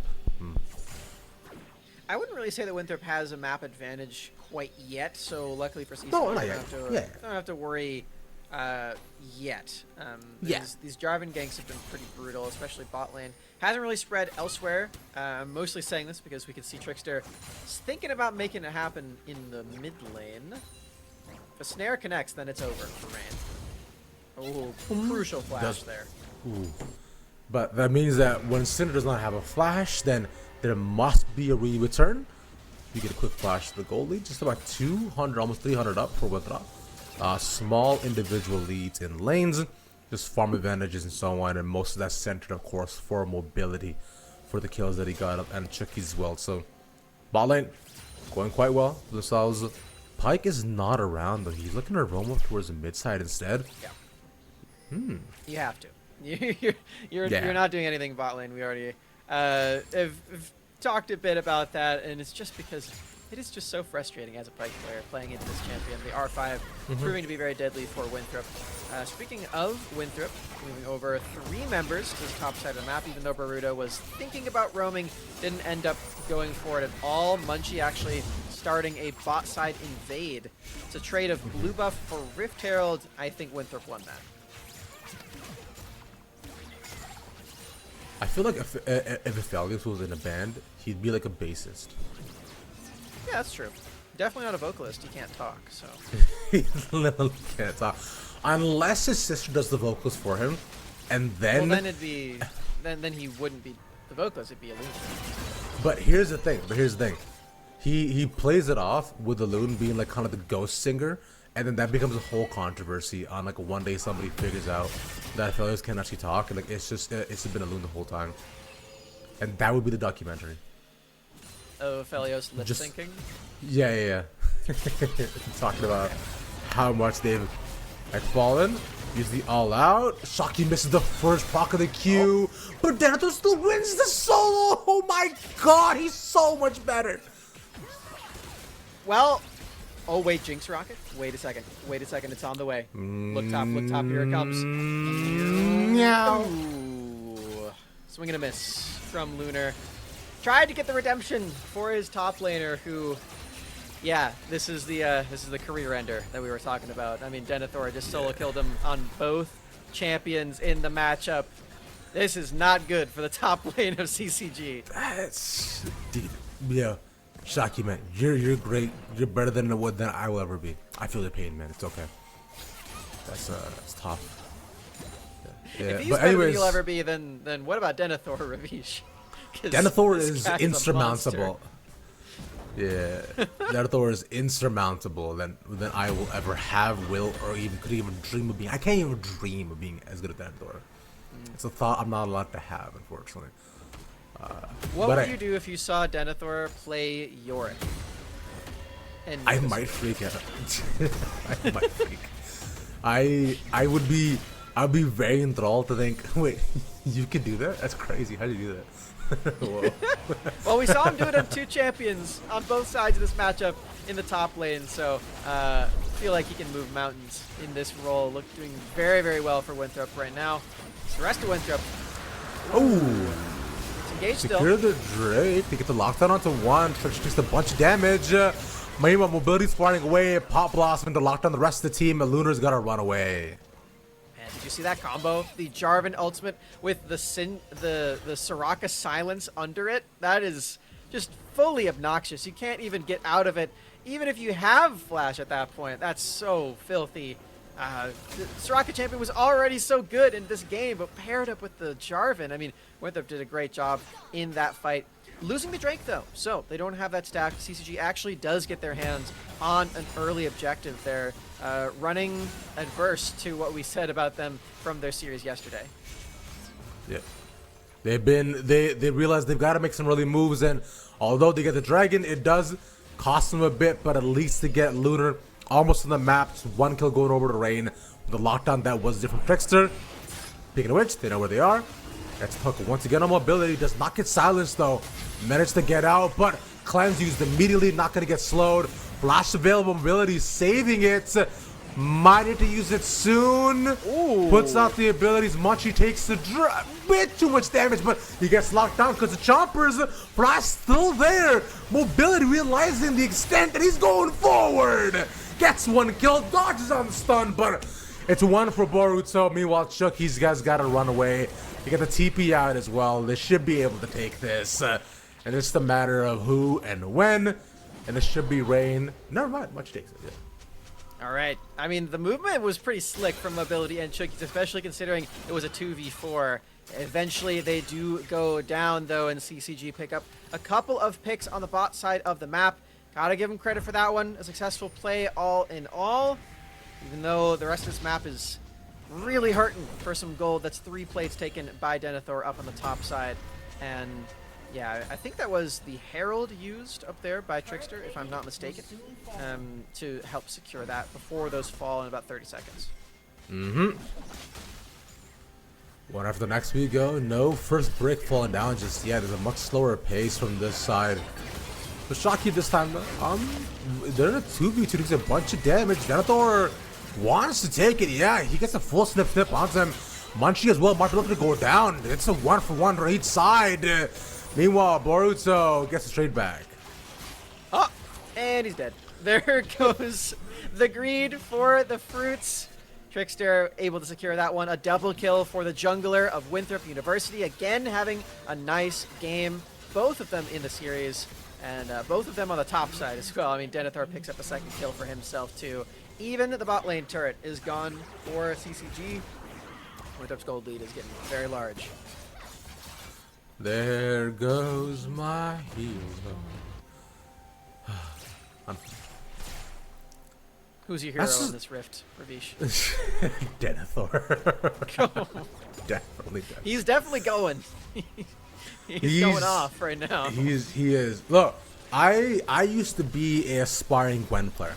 When Gwen was very strong, I thought, okay. Just like you were an aspiring 1v1 winner against Joshi? I won that. I spiritually won that 1v1. Stop it. But what I was saying was that is that I was like, okay, I need to pick up carry champions. Gwen is gonna be here. And then I learned her for a decent bit. I was like, Gwen's quite fun. I could probably do this.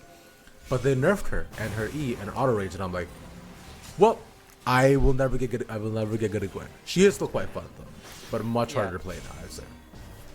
I actually did the same thing with Smash 4 Bayonetta. Fun fact. Bayonetta was just disgustingly good, and so is Trickster. Locks out onto one, but they get mobility on the backside. They're going forward. Try to get Lunar, bunch of damage. Trickster still gets him, and they dodge out on the Pot Blossom. But there's the kill. That's finally a smite, and there we go. Trying to get these Billy can't get a double kill before he lands Boruto. Normal execution. Denethor the next target probably. Messes on the hook. Trickster still going forward. All out is still there.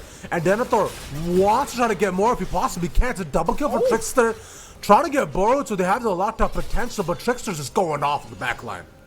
Okay, I can vouch for Oruto's play. This guy's pretty good at this champion. That hook to start things off onto mobility. The follow-up ultimates everywhere were very clean. Now 5 kills on the support for CCG.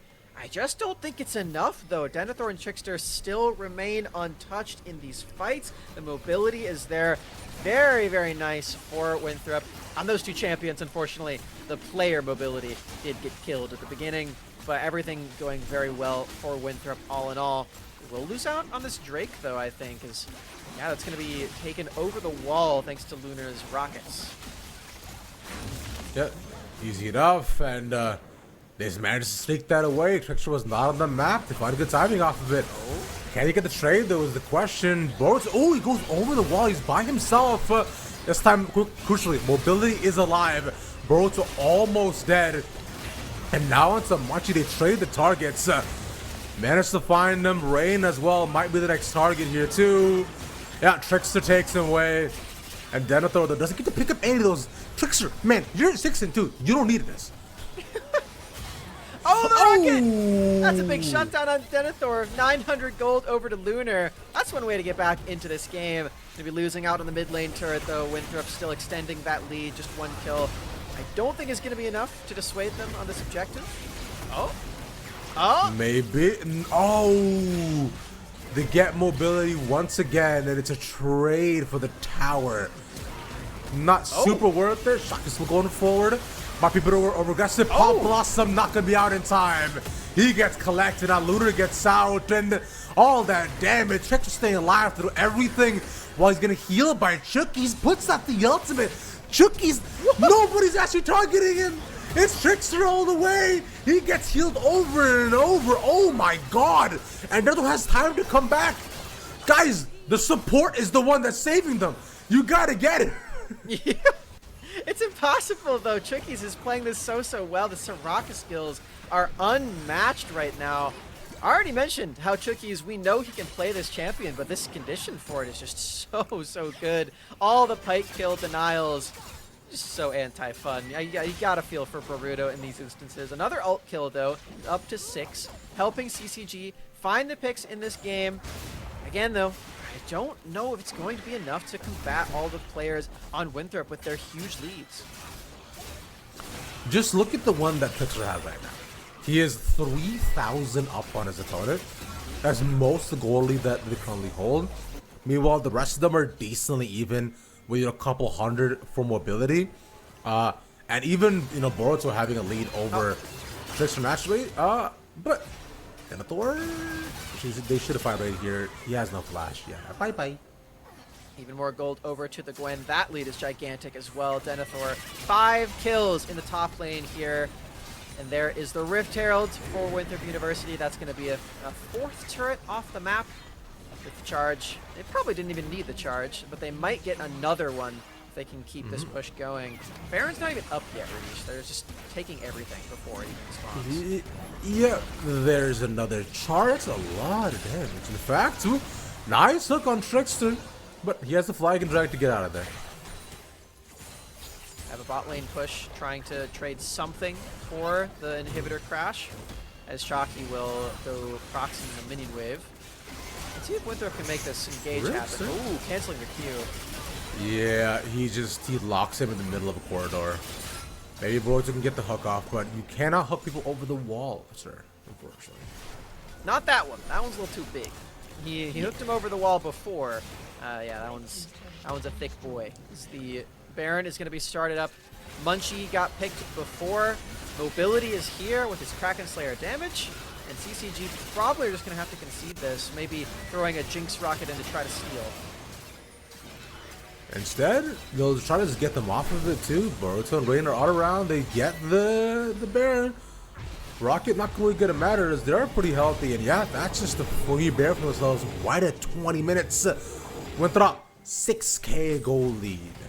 Yeah, they're going to lose another turret in the mid lane, but it's well worth it for Winthrop. They can come back onto the map and probably get a fight going for themselves on this Hextech Drake. So the 4th one spawning on the Rift. CCG does have the lead in that regard. I can't imagine that's going to stay true. Nah, should not though. As like you're saying, they snuck the previous one away. They do not want them to get soul points. And a 4 Drake game is something I do not necessarily predict so far for the series, but we'll see what transpires. Mobility, bit too far forward, barely dodges out on the hook.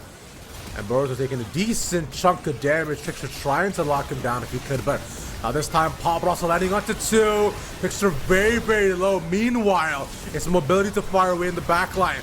Chookies keeps him healthy, but Trickster falls. As the rest also get taken down one after another. It is CCG with a 1-for-1. Conveying is just being so obnoxious on the other side of this fight. Yeah, Trickster, even through all the heals, actually does fall there. Pretty meaningful stuff as Denethor not really in that fight at all. Just going to be more focused on taking the objectives off the map. The structures are falling so quickly thanks to Denethor. And now with CCG just on the seesaw of pressure, forced to go mid lane to answer that push, forced to go bot lane, and losing everything in the process. We've seen this before. They're at their base, and with Denethor also being so far ahead, man, this is rough. That is not the guy you want to hook that Boruto, because he will snipe you clean in half. Yeah, he'll say thank you. See, he gets the nice gap closer. So the flash is used out of Chucky's just to avoid the Sejuani ultimate. Unfortunately, did not walk the same way as Denethor. Probably would have saved the flash had he done that. So the Gravitum proves to be a little threatening as CCG back away in fear of what could happen if they get engaged upon. I think this inhibitor is going to die. Indeed, as Gwen has been immune for a couple of seconds, that wears off the door. Denethor. Pop Blossom used. That's a lot of damage. The one already. The flash away from the Lunar. A Trickster's alone, and he'll also fall inside the base. One more collected. The double flip, and here come the executes. A double, a triple for Boruto. Okay, that's a 5-for-0 ace, Ravish. They are going to take the Drake as well off of this map. That pick was so close to coming through onto Lunar, but he had the Gale Force, he had the Flash. He actually survived everything, and Trickster, unlike the Vi game of Game 1, doesn't actually have engaged follow-up this time around. He does not have Chookies on the reliable recon quickness. Instead, the heals come through, but even those are not enough. Triple kill for Boruto. 3 Drakes for CCG. Can they actually come back into this game? I'm still skeptical, but that's one way to do it. Yeah, it's the overextension for the inhib like proved to be just not great for Winthrop, right? They were much more past the timer. Not all of them were there. They had no wave and no other pressure. They would have been better for them to just kind of back off after a certain point, but nonetheless, for now, CCG have gotten some opportunities to extend the game even further. Let's see what Winthrop does to perhaps fall down even more and give them more of a chance of making this an even series going to game 3 maybe. But we'll find out. It's actually just got a whole lot more interesting because of that. Like I said, I am still skeptical. Winthrop looked really clean in that last game. This is the first major slip-up that we've seen from them in this series, which otherwise has been all things Winthrop. Still is, as they do still have a gigantic gold lead. They're still probably favored on the next Baron fight. They've been doing a great job of that, and Lunar doesn't have Flash anymore, so that extra safety is no more. Can drop that Cataclysm and guarantee that Lunar will have to remain inside the walls, and we'll see what that does to another team fight. I have to imagine that Lunar's resets are going to be much more difficult to come by if that engage does happen the same way. Side lane's still not going well for Shocky. No, he's having a tough time. He used the all-out though, but decent amount of healing coming off of Denethor. Oh my, just gets executed. 4 solo kills for Denethor in the same matchup, but both sides overall. This series has been quite the display for the Winthrop top laner. Indeed, Denethor has just gotten to roam free, and meanwhile, on the other end, Trickster as well, too, who's gotten just 7 and 4, and kill after kill, engage after engage. They managed to find opportunities, but once again, it remains, if Lunar is alive, then there's always a chance for them to come back, and Boruto has been trying to make sure of that too, because the executes have been abundant, so Chookies cannot save them. Meanwhile, finally pushed the wave in and finally gets the inhibitor that they're hoping for with the top and bot pressure. Flash, lockdown onto Chookies, has to use the ultimate. He's just dead. That was big to trade for 1, but meanwhile, mobility to survive. Barely does so, and that might be one more kill on to Munchies, but Denethor is taking the base. Shocky cannot fight this. He's surviving and healing, but now he might be dead. Oh my god, that one Gwen ult onto Lunar took him to 40% HP. I don't know if they can chase Denethor at all. They're losing their entire base for this, and they're not even killing the Gwen. Gwen is quite slippery. She's very good at running away decently fast. No ghost actually needed, so alright, good for Denethor. Man, Yeah, like I was saying before, this game is still very difficult for CCG, even after a 5-for-0 ace. What a testament to how well Winthrop played the early and mid sections of this game, too. They really want to make it all the way to that top 4, living up to the expectations set by Maryville as the collegiate leaders of split number 1. Now in split 2 in the summer, Winthrop are trying to repeat that and be the second collegiate team to make it all the way to that promotion tournament and perhaps promote as well. Getting a bit ahead of ourselves, as Winthrop does still need to make it through the rest of this tournament, but that's just all of the stakes and all the pressure that you know these guys are feeling. Yeah, they've want to move forward, playoffs on the line, go out to the limits tournament for CCG as well. The dream does not want to stop here, but one team must move forward, and for one team, this is where the dreams will stop for just a couple of weeks, at least, until we have the next OQs. Nonetheless, for now, we'll see what transpires. 2 inhibs opened up, the third one looking to be next. Denethor once again applying pressure on another lane. If they can get Trickster, though, this will be a good start. He gets knocked back and pulled and stopped. Pop off the flash! And it's 4 people! The jungler gets popped and all that damage from mobility. Meanwhile, Denethor is just ending the game. Winthrop win! Denethor is acting like scissors and cutting the line as he just goes right through the back line, and he's got his eyes on the prize there. Denethor wants to make it all the way to semis, and that's exactly what he does alongside Winthrop University. Congrats on the win. A very swift victory at that. Easy 2-0 for Winthrop. Indeed, it was. Let's go ahead and get our second match set up. And while that's happening, we'll have an interview for you all from one of the players from Winthrop. So stick around with us for a little bit. We'll be back in just 5.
And we are back once again with Denethor to talk to us about that series. Denethor, what's up, homie?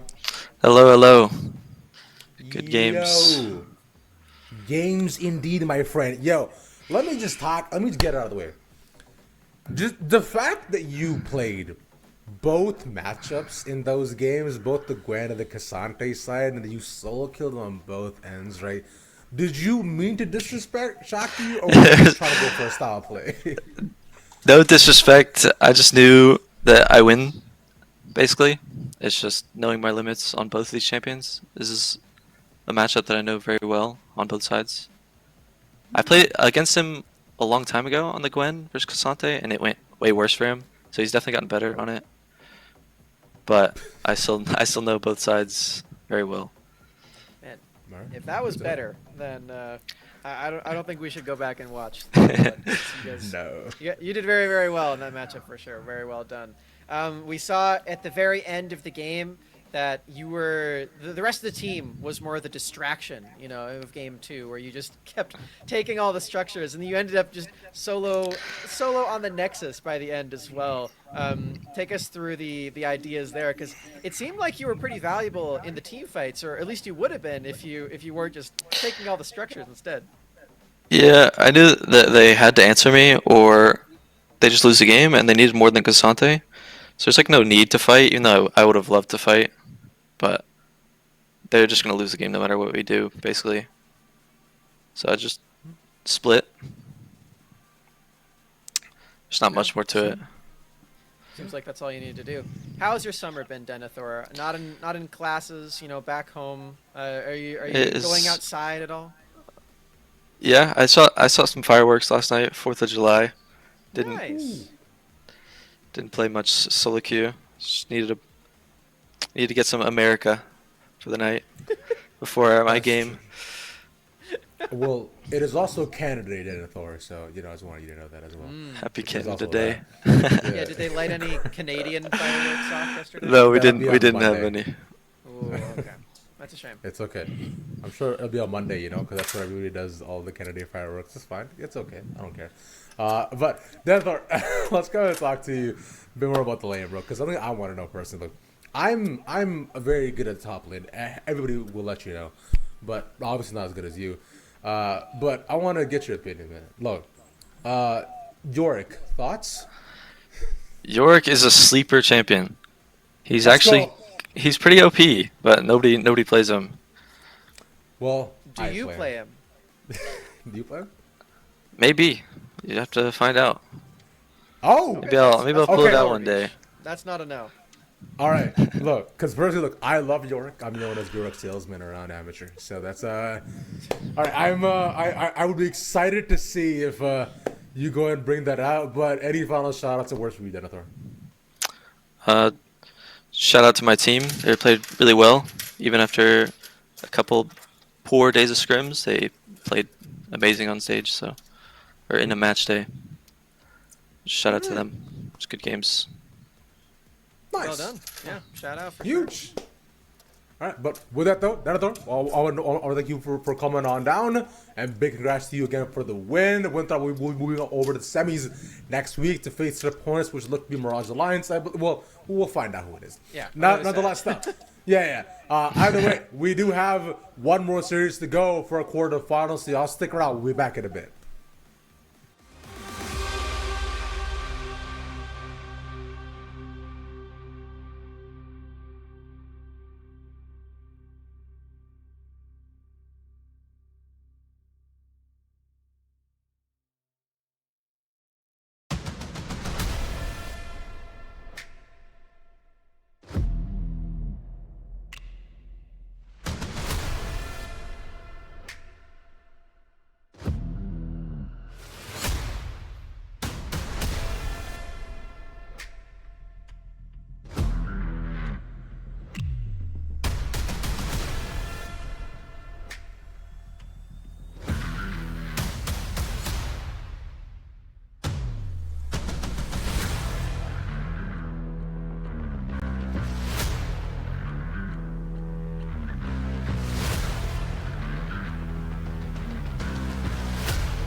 felt so good, now we getting fired.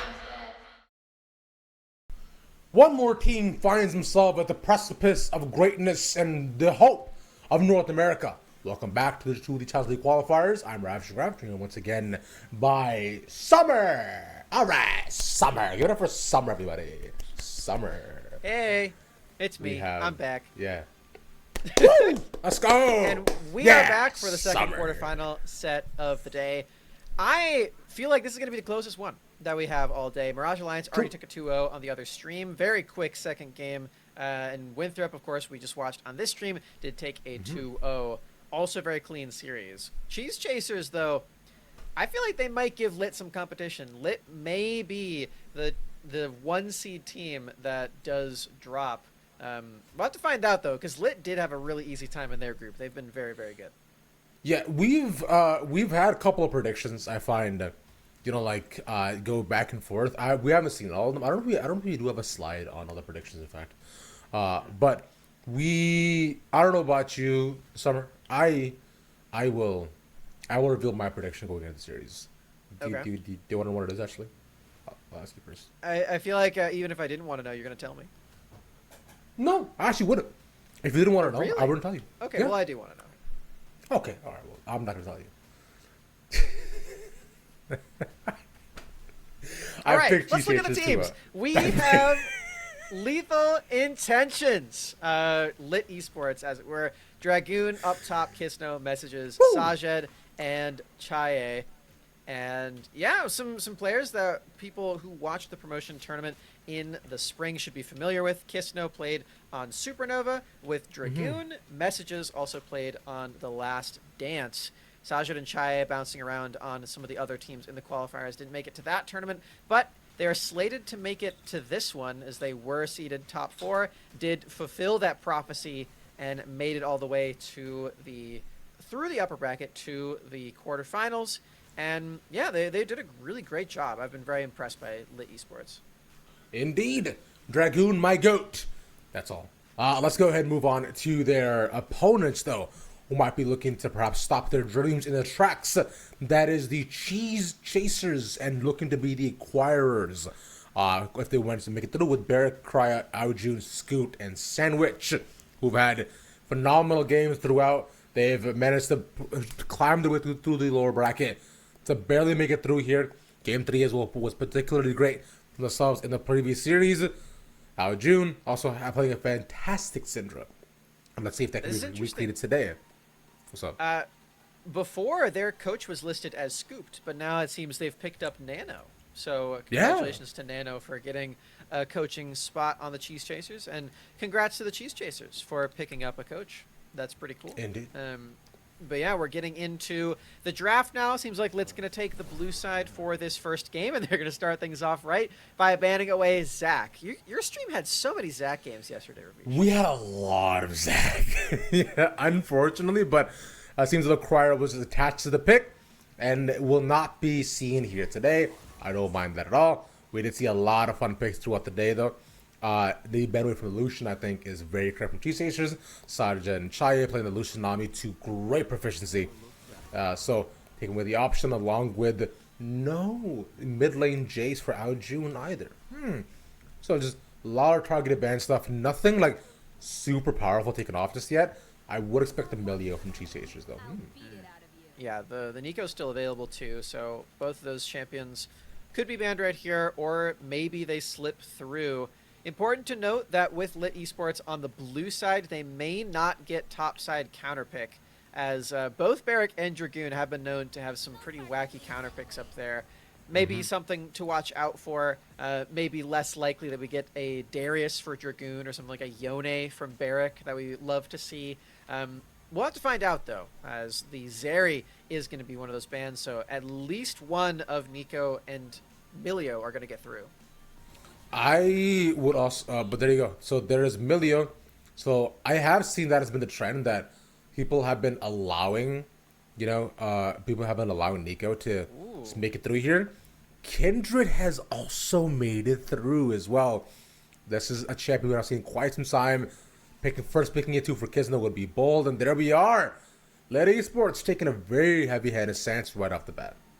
Okay, this champion's really good in the jungle. The Trinity Force build just has so much DPS attached to it. We've seen a lot of strong performances just across the board, and a lot of bans, especially today. We saw it banned in both of the games earlier, and yeah, it's going to be up to Kryra to find a champion that can counteract the DPS of that Kindred. We know he has a pretty deep champion pool. We've seen him play things like that Zac that's been banned, and things like the Evelynn, too, that he hovered just briefly there. This would be the most standard of the options if it does get locked in, but the one that probably makes the most sense to pick this early on. Wukong will pair quite nicely with the Neeko. That's taken away, like you're saying, at allowing for a beautiful knock combination alongside the roots, especially as you go down to your skirmishes, your 3v3s and such, playing well off one another.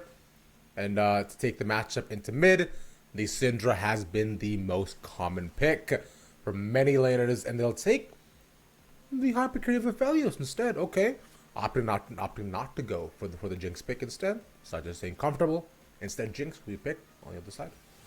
Yeah, seems like it. Scooped going for that hypercarry, the resets and the fights. I mean, these drafts look very similar to what we saw in the first series. It's almost like these teams have been playing on 13-11 for a month now, as we're getting very, very used to this all and coming down to the wire. The big difference I will mention, I think, is notable. No LeBlanc in either the picks or the bans, so perhaps a less heavy-handed priority on the static shiv wielding Deceiver.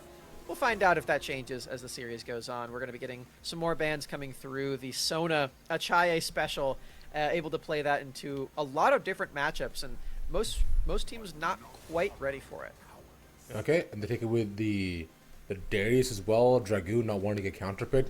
I imagine this would be the K'Sante lock-in for Dragoon, but if they do, they have to ban away the Pantheon. Barrack is far too good on the champion, and Pantheon is an excellent pick into K'Sante as well as very well into the matchup. So let's see if they do take it away, or perhaps is another priority, as the support still has not been picked up for Cheese Chasers. They take with a Gwen instead, so this could be the K'Sante here. Two pretty signature picks from Dragoon, banned by Lit themselves. I think that's pretty interesting to note. Cheese Chasers, as you said, do have counter pick, so perhaps that's just thinning the pool and trying to secure a Cheese Chasers support pick on 4. As you said, they don't have that champion locked in for themselves quite yet. And I mean, Sona ban indicates that just how deep Chaye's pool really can be. Lulu will be the lock-in with these top bans. Lit Esports have secured that as a counter opportunity for them. Feel like if they do use this Yuumi, it will be the most boring option they can go for, but also oftentimes the most effective, as it does turn Sajid and turn Aphelios in general into this just massive hypercarrier that can't be touched. I would not mind the Soraka we saw last game with Chucky's. You saw the ability to just, disable and remove players from a fight with a silence, right? Especially when you're looking at Quarterfinals to try to push the Cyclone would be nice. And here we are. They take this as Dragoon flips through, or Chaye flips through every single option that Dragoon could potentially play. They know Barrack has counterpick and is going to wait to see what he wants to take into the matchup. The Retin will be fine. It would act as pretty much just the meat shield. But K'Sante is still up. The Gragas could be good here. That would be so extremely based if you picked the Cho'Gath, but not going to happen. Ooh, it's back. Barrack's specialty of the Pantheon. You called it out. Maybe Lit Esports could have banned that one away instead of Darius or Gwen, but no. Barrack gets his hands on the Pantheon. The pick that secured Cheese Chasers the win to even make it to the quarterfinals. So one of those things that makes me believe that this series will be more competitive than the other ones is when Barrack is on these super powerful options, provides a lot of easy setup for follow-up like the Jinx resets and the Neeko, the Neeko snare too. So just a lot of setup from that champion, a lot of early game power too. Exactly. And going into, Dragoon's Retin, it naturally won't be able to have the central lane dominance that we expect out of Barrack, but it will still be able to provide a bit more utility, more than just a stun bot that Retin does become as you get past 20 minutes, which this game should go. And Barrack as well too is very, very open to just diving on into all ends of the map, locking people down, and with just how immobile Aphelios is, I do fear for their ADC's life. Nonetheless, for now, though, we'll wait a couple of minutes before we get into draft and the game for the experience that is beholden to us very soon, Smacks. More Soraka picks are really cool. This champion synergized very well with the Jarvan, where you can layer the silence field on top of the Cataclysm. Kind of works similarly with Kindred ult, because if you drop down that silence on the Lamb's Respite, you either stay inside of the Kindred ultimate and can't use any of your spells, or you get snared just in time for the Kindred ultimate to expire, and then you're snared and dead, probably. So there is some nice innate synergy with that spell. Again, and the healing, of course, top-notch from this champion. This is the only user of Moonstone Renewer, even on live patch after the buffs. Really no other champion is purchasing this item at all. So the fact that Soraka is still able to do it just proves how valuable her healing really is, and how nice that spread can be to just provide it to every single champion on your team. And we'll see if that can have as large of an impact as Chucky's just did on the same pick for Winthrop, where they just win against CCG with it. I'm being told as well that on the first stream that's going on right now on Qualifier official, there was a Kha'Zix locked in for California gamers. Yeah.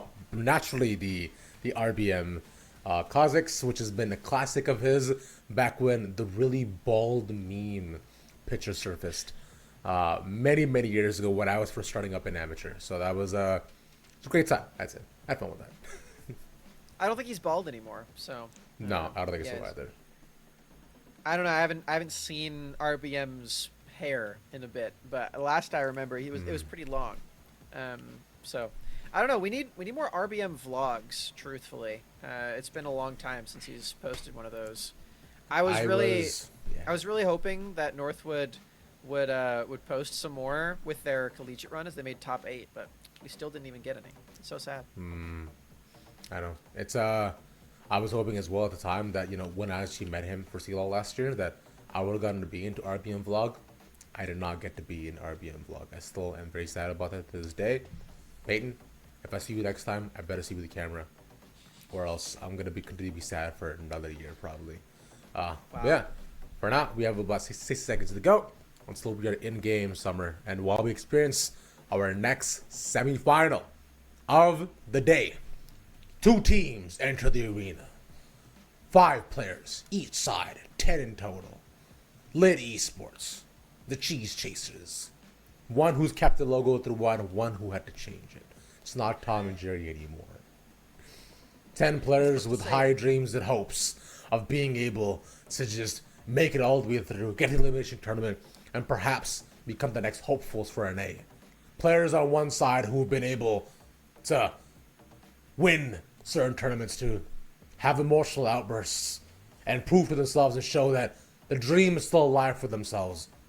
While the other end, some dreams may die here today until the next qualifier, which is next month, so go make sure to sign up. But that won't happen for at least a long while. So here we stand and here we wait to see the outcome of what dreams may come today, here and now. Let's get into it. That monologue had a lot of asterisks, I will say. I think you could do without some of the caveats. You think so? But yeah, I do, to be honest with you. It's okay though. We're on to the not that good rift. about it. I wonder if Aljun auto attacks messages if he gets the Spell Thieves hit for the Nico. Probably not, right? No. That'd be No shot, just right? a little goofy. I wonder if Messages also gets the first strike hit as well. Is it? I mean, he right away?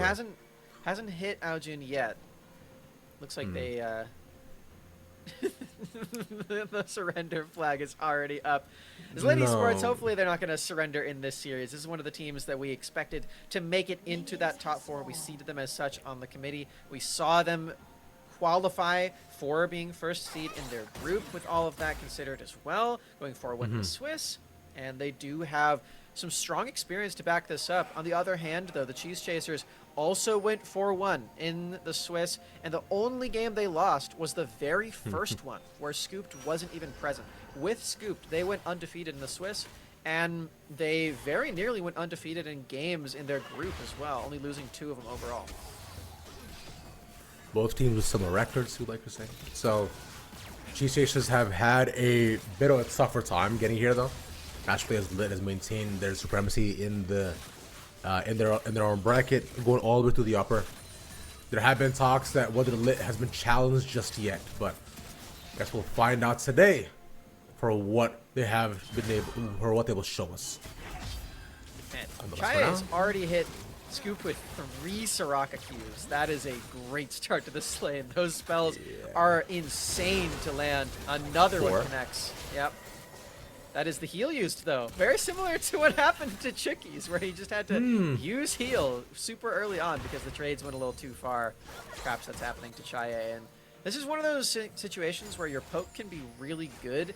You do need to try to match push on the wave, and that can be really difficult to do into a Jinx with the rockets. So level 2 spike does come through, and yeah, Summoner Spell forced.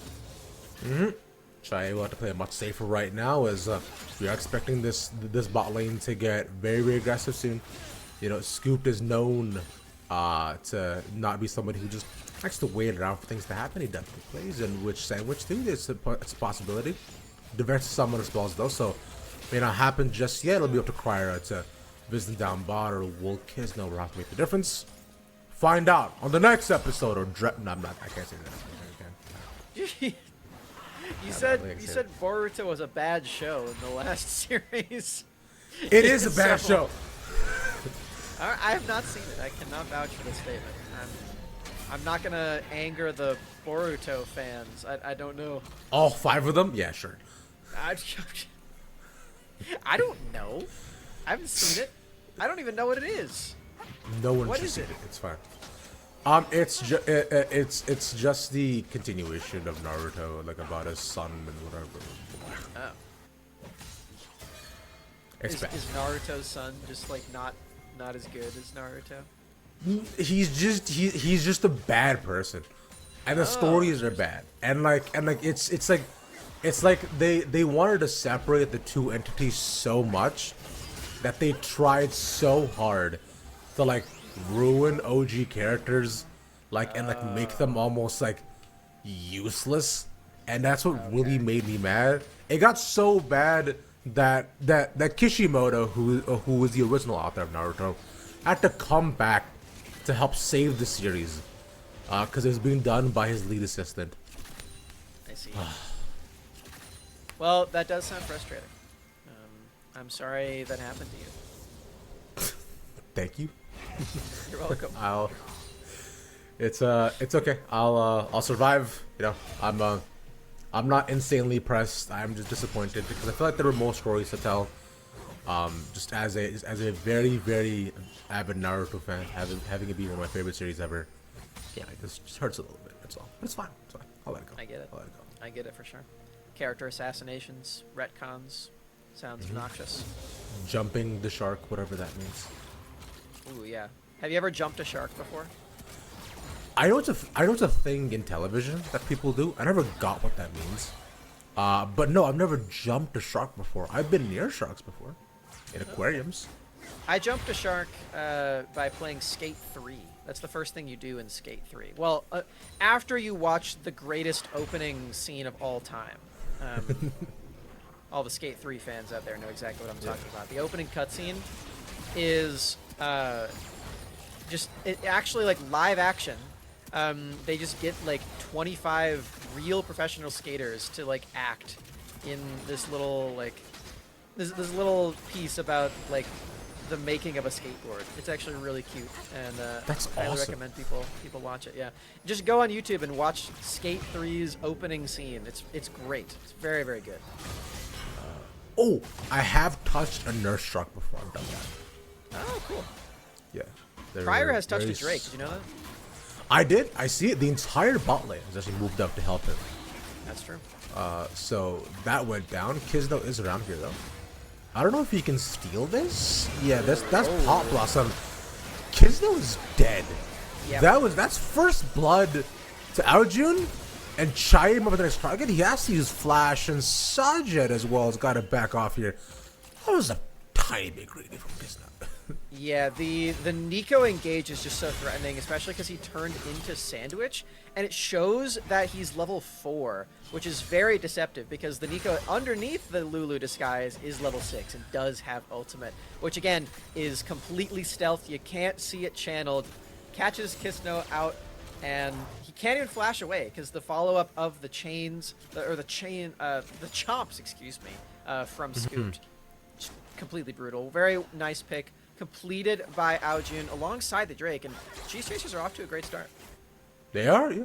And being you are the Kindred, like you want to try to accumulate as much farm as possible to become the very, very strong jungler that has been banned away every 4 seconds in this match. But that's a little setback, I should say.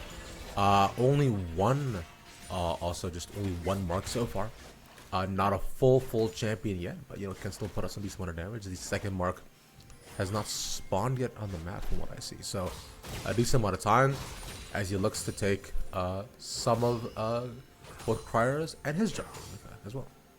Yeah, stealing away that red buff is a nice way to get back into this game for Kisno. You know, we often do hear that like Kindred isn't really a champion until you hit 4 marks. Trinity Force does make up for that quite nicely. You don't really need the extra range as much if you do have the additional HP that item does give you, and the attack speed feels really nice, the movement speed that you get, the stack AD, it's just such a perfect item for Kindred. And yeah, I'm looking forward to seeing what Kisno can do on this pick. Of course, you do still benefit a lot from those marks. Maybe those can come through eventually. Unfortunately, one did not spawn on that red buff that he stole away from Kryra. Yeah, it instead spawned on the chickens that were already taken by Kryra, so that will be of no help to him, and that mark will be taken away as well just as quickly. Instead, he will look to take the referral, as the dragon was taken, as we saw, by NPC, and likely realizing that they might be aware of this, Kryra has paid a visit to the bot lane to execute a little cheeky dive, perhaps. Nice ward, pops over the wall.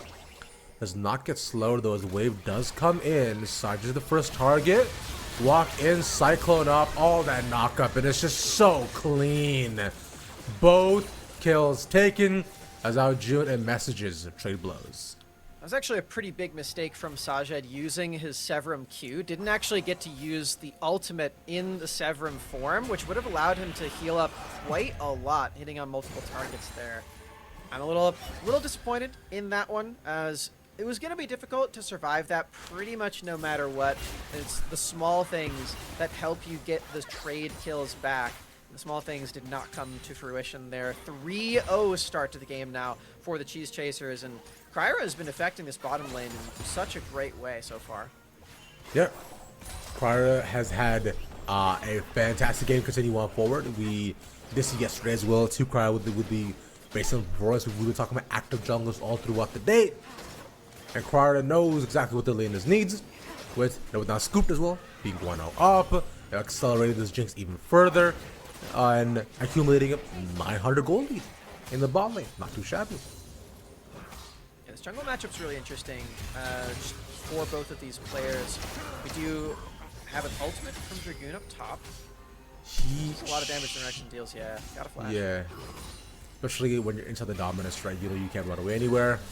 Flash is much safer. Barrack being bullied in this top lane, something on a Pantheon as well. It's something that we didn't necessarily expect, but one that we understand. Like, it's a Rectin, and Barrack's champion as well will be much more useful as the game goes on.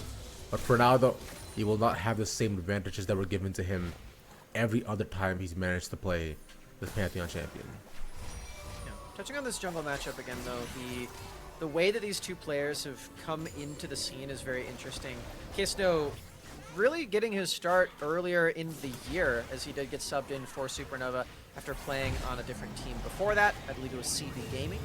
And he did kind of get thrown into the fire. You know, Supernova was a team that was expected to make that top 4. They did just barely do it, and ended up promoting as well. The growth that Kisno showed us throughout that specific tournament in the promotion event was astounding. I remember the first few games that he played and that Supernova participated in, it was basically the big consensus that Kisno was the weakest performer of all of the players. It was not a good look from him, but he ended up being a massive contributor to Supernova actually making it all the way and promoting the entire way through. Nice flash though. Flash for flash, taking Cyclone as well for the setup. They have the ultimate down the line, just to be able to heal them enough. Qualifier gets some health back, but it's not going to be enough. Meanwhile, Kisno looks to survive the one odd away from the trade. Nice play from Aojun again. This NACL ultimate is just so strong. Following Message's flash with his own, secures yet another kill for the mid laner of NPC. And Kryra helping out very nicely, saving the Cyclone for that last little bit. I think Kisno is dead under his own turret. Wow, Aojun 3-0. This is why we said NACL is a really good champion, but you kind of can't afford to give her a win like this. That makes it so tough. And if Lit Esports do end up falling in this game, I imagine with them taking red side next time, they might want to not just give away one of those powerful champions in the patch. Speaking of which, Dragoon beats Trading, Barrack still even, and we're all good. Yeah, looking back at the draft, Lit Esports did actually use pretty much all of their draft capital on this Kindred pick. They have blue side, they only get that one first pick, and in doing so, they gave up this Nico over to Aojun. Like you said, not a really popular champion to play on red side with all of the priority and all of the power that does come with it. We're seeing why in this game as Aojun is just doing a great job on it, finding play after play. That last one, a solo kill as well. There will be a Rift Herald in his lane, so more plates going over to Messages, maybe not quite so earned considering the kills that have landed from Aojun, but the Rift Herald still very valuable. Kisno knows that he needs to get Messages back into this game to compete with the likes of the super powerful Nico. Messages on the Syndra 2 can do a good job of, finding really good scatter the weaks along with getting perhaps some nice little unleashed powers on the very,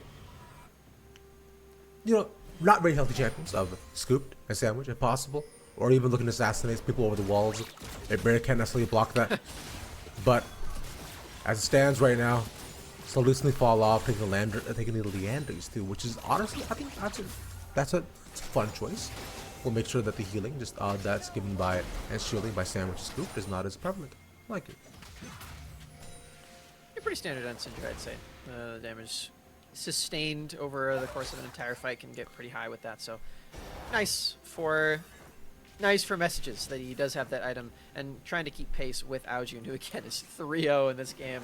Hasn't been the easiest. Plates just fell. We do have now 2 Drakes on the side of the Cheese Chasers. That last one taken a bit ago, and this next fight that's happening in probably 2 minutes, if a fight even erupts, the Drake will spawn regardless, and I think Lit Esports definitely want to deny any sort of Drake stack. Infernal Soul on the cards for the Cheese Chasers, as the lead isn't quite as large as you'd expect as far as gold, and it's gonna get smaller now with the shutdown. I actually literally flashed for that. He had Leandris, he was burning. We talked about the unleashed power and killing squishy champions, and almost did it. So that's unfortunate. Would have been nice to go to Messages, but hey, they'll take the referral with the priority that they currently have. So much slower play right now for Lit Esports after giving away a bit too much in the early game. And we'll, like you said, wait around for the dragon to come on out before we see anything exciting. A lot of credit should be given to Lit Esports for retaining a gold lead, even though it's 5-1 in favor of their opponents. That Rift Herald and the shutdown, of course, helping a lot, as the objectives that give you gold have gone the way of Lit Esports. Yes, they did drop those early 2 Drakes, but that gold lead is actually solidly in their hands, and they might actually be able to combat this as well. An early game that felt like it really wasn't going their way at all, Lit Esports has bounced back in and find themselves in a pretty nice position moving into the mid game. Yeah, and they're looking to funnel all that gold into Messages as well. In fact, you were talking about this too, about trying to get him back in the game. And this will do exactly that. Bunch of gold in his pocket. I'm trying to set up with a second charge on the turret here as well. Should be able to keep on pushing forward. Meanwhile, in the bot lane though, they are also trying to get some gold onto Scoop if they can. With that's a charge, and there we are. That's a good gold shot. Be another Drake though. With all of that committed up to the top side, Liddy Sports now have to fight their way through the river to actually do anything on this Drake. And even with the teleport, I'm not sure they can get there in time. Jinx gets excited, and that is just 3 Drakes for nothing. The side of Cheese Chasers. That soul win condition definitely here. That's tough for Cheese Chasers because giving away Infernal Soul at 20 minutes too would be a really big detriment if you weren't looking to go forward in this game. I know we had our ups and downs and doubts thinking, okay, you might take the series because we were saying we were very, very close, and so far Cheese Chasers off to a very good start. It was a tough series for them yesterday, like 30-40 minutes each and every single time with so much back and forth, but this is a commanding start for what may be a fruitful end. Much more focused on the gold still for Liddy Sports. They take a good chunk out of the mid lane turret, and their eyes are on the prize here. Drake's not entirely necessary to win a game of League of Legends. You do just have to get those turrets at the end of the day. So perhaps their priorities are straight and correct on the side of Liddy Sports. Only time will tell, and as you said, they definitely don't prefer to give over that Infernal Soul at 22. That's not exactly a winning formula most of the time. No. Liddy Sports really need to get their hands on some more fights, and winning ones at that. They only have one champion on the board, and it's Soraka at this point. I am shocked that giving away Soul at so early on is bad. As you take a quick little look at the goal lead, like you were saying.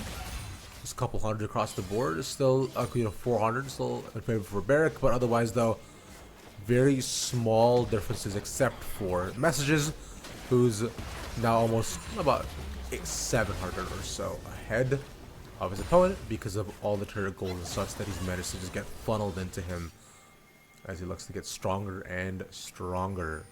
Speaking of which, Dragoon's only gone weaker over time. Barrack finally getting a decent trade. Dragoon knows he cannot win this matchup anymore. The Lit Esports turret-taking formula seems to be providing lots of results. Messages has now killed 3 turrets in the exact same way. He walks up, pushes the wave, autos the turret, and Kisno is there in the wings. And nobody on the side of the Cheese Chasers has even tried to combat that at all. First mid, then top, then bot lane. 3 turrets going over to Lit Esports. Aojun, I mean, he has started this game with 3 kills, been bullied since then. I don't find anything at all. But they use the Scout of the Week. Yeah. Hold them back. Rocket hits. And here comes Barrack to get Chaye. Wow. Ultimate follow-up there from the Cheese Chasers. They do find one more pick. And Liddy Sports, again, still just looking so pacifist in this game. Again, going to the structures. It's about to be 4 turrets to 0 in this game. It's very clear where one team's priorities lie and where the others just don't really care at all. Which is crazy, right? They have not gotten a single referral. They've got almost all 3 dragons and are ahead pretty heavily in kills, but still down in gold should be a signal to them like, hey yo, maybe we gotta start, breaking some of these because I feel like it'd be pretty good, guys. It'd be solid. But it might not happen right now though. I do want to take a little mark check on Kisno, see how many he's at. I think he's at 2, right? I think he's at 2. 2? I actually think he's still at 1. No, no, he's you at did get 2. 2. All right, that's Yeah. good. Not too bad for Kisno. The secondary marksman sometimes can turn into the primary marksman depending on how ahead a Kindred is. This one doesn't really seem to be there yet with the Wit's End coming in as the second item, specifically trying to survive the Nico burst. It's more facilitative than sometimes we see on Kindred, where you really want to make sure that that Kindred ult goes down and you can out DPS the rest of your team. We already mentioned the synergy that Kindred Ultimate does have with Soraka Silence, so we'll see what Lit Esports can actually do with everything once those team fights do come around. And surely, Ravish, they will happen eventually, right? I mean, the Drake Soul is in 35 seconds. 35 seconds. Has to be a team fight right now, right? Surely they fight. Or they might not. Like you say, they could follow the way of my cousin Gandhi and just be pacifist, possibly. And just look to just chill out, you know? It is an option. If they want to just, you know, keep themselves, go on a hunger fast as he did. Do other things. I don't remember everything that Gandhi did. How many yeah. turrets did Gandhi take in his day?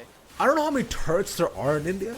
Honestly. I'll have to find out. But that might be enough. Who gets out the cleanse, follow up with the cyclone, but Crowder dies in the process. Nice scattered as well. They land the ultimate so many more. Sandwich moving around. They'll die towards the back line. Meanwhile, Chase gets the resets and Dragoon is cleaning up with a double. Lit Esports. Their first fights. Their first win. That's an ace. That's Dragon. That's Baron. Wow.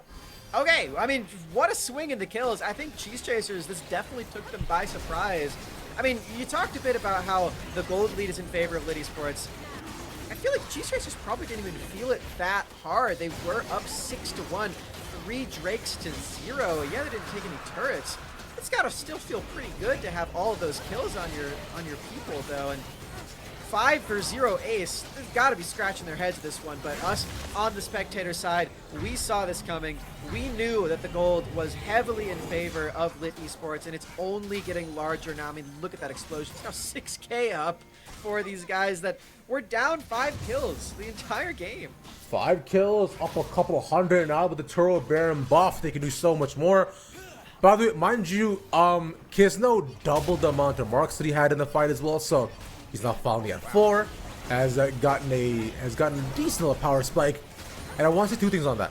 1, the cleanse used by Sajid there against Arjun was clean. 2, the follow from Cryer was great, but the issue became that he died so quickly because the rest of the team couldn't follow up with him, as they were looking to fight against a very large little croc that was invading all their space in the area. Could not do much. I guess Dragoon is still quite strong. My bad. He has not fallen up just yet. We're also seeing a ton of healing from Chaya in that fight. Again, this Moonstone Renewer just providing so much healing for the entire team of Lit Esports. You've got to get on that Soraka in these fights. And Cheese Chasers definitely did not attempt to do anything of the sort. Now Baron minions are attacking their structures. This might just be another first seed team taking a victory in the quarterfinals. It seems to be a common trend today across both streams. Indeed, it just might be. That's one more turret as well. 6 turrets, every single outer and first turret taken as well. And now as they look toward the push towards the base, there's a huge little gold lead for themselves, almost at 9K in total. But making the push for the base will be the hardest part without another good fight from Lit. Aljun, I mean, his engages on this Nico have been good. They need to be even better moving forward because he is still this very powerful champion, does have that very powerful ult. Oh, no. Can't even get in range to use it. I mean, look how low he got. I mean, Messages did too, but he's got a Soraka, so it's really no contest there. It's fine. Soraka also used the Wish there as well to keep Aojun alive. A good call, but now they'll inevitably have to back off. They know they can't get too aggressive with the ultimate not being there. Meanwhile, on top lane, Dragoon, alongside Messages, will come back here to look to pressure this tower. Up against Fire, though, they make it tough. We're in a 3-2 split. Mid turret's definitely dropping. This is that engage that we wanted to see, and well, got the Zonias at least. Oh, yeah, he was scared enough, yeah. So let's get that out of him. Not bad. Nice little scare tactic, but they will get the inhibitor for the troubles, and likely the top tower as well. Yeah, with this top inhib, a possibility there to fight there, but they're not fighting against them.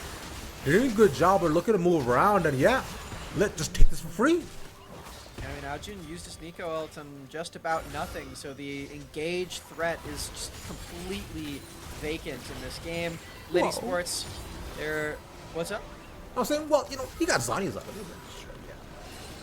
Yeah, you lost your inhibitors for it, though. You're not down 2 inhibs.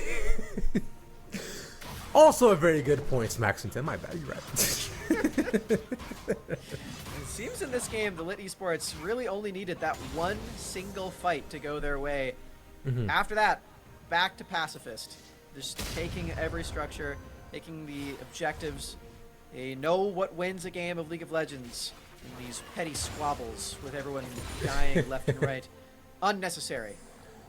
They're just so above it completely. Yeah. Yeah. I imagine whatever team wants to play a macro, they're just playing the Gandhi strat. That's what I'll make as my personal own headcanon. Did you, man? It's nice though. Gandhi was a cool guy. Otherwise though, one thought that I personally had was I've been thinking about other things that would fit into MCR that are also in this game. Like Pantheon might fit, but he's a bit too metal, both physically and in personality. So I feel like he might fit in like with like who's that band that made Psychosocial, that super screamo band? I can't remember the name. I don't know. That is not a genre of music that I'm super familiar with. You have to ask Tessa. Nice scatter again. Wow, nice cancel the stun. Oh, again, very close to the ultimate, but Slagin the root puts out the wish, and now we're on to Crier again, the knockup of again onto Saji, but not enough damage, no one there to follow up, and they turn it back around once more. Inside the base, they get the lockdown, and a double, a triple for Dragoon. There we are, as Lit Esports will calmly and coolly take game number 1. Yeah, they drop one guy at the end. Chae sends his regards to the Cheese Chasers as Lit Esports secure themselves the first win of this quarterfinal. And I mean, that last fight just kind of felt like putting your hand on someone's forehead and just having them like swing punches at you, but they're not quite in range. Yeah. That was pretty brutal to watch. I mean, yeah, the engage didn't quite work for the Cheese Chasers. They got to go back to the drawing board and attempt again in game 2. So let's see what they end up drawing, or will they fail inevitably at art? Find out after this break.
The LCS Challengers League is brought to you by Turo, the world's largest car sharing marketplace.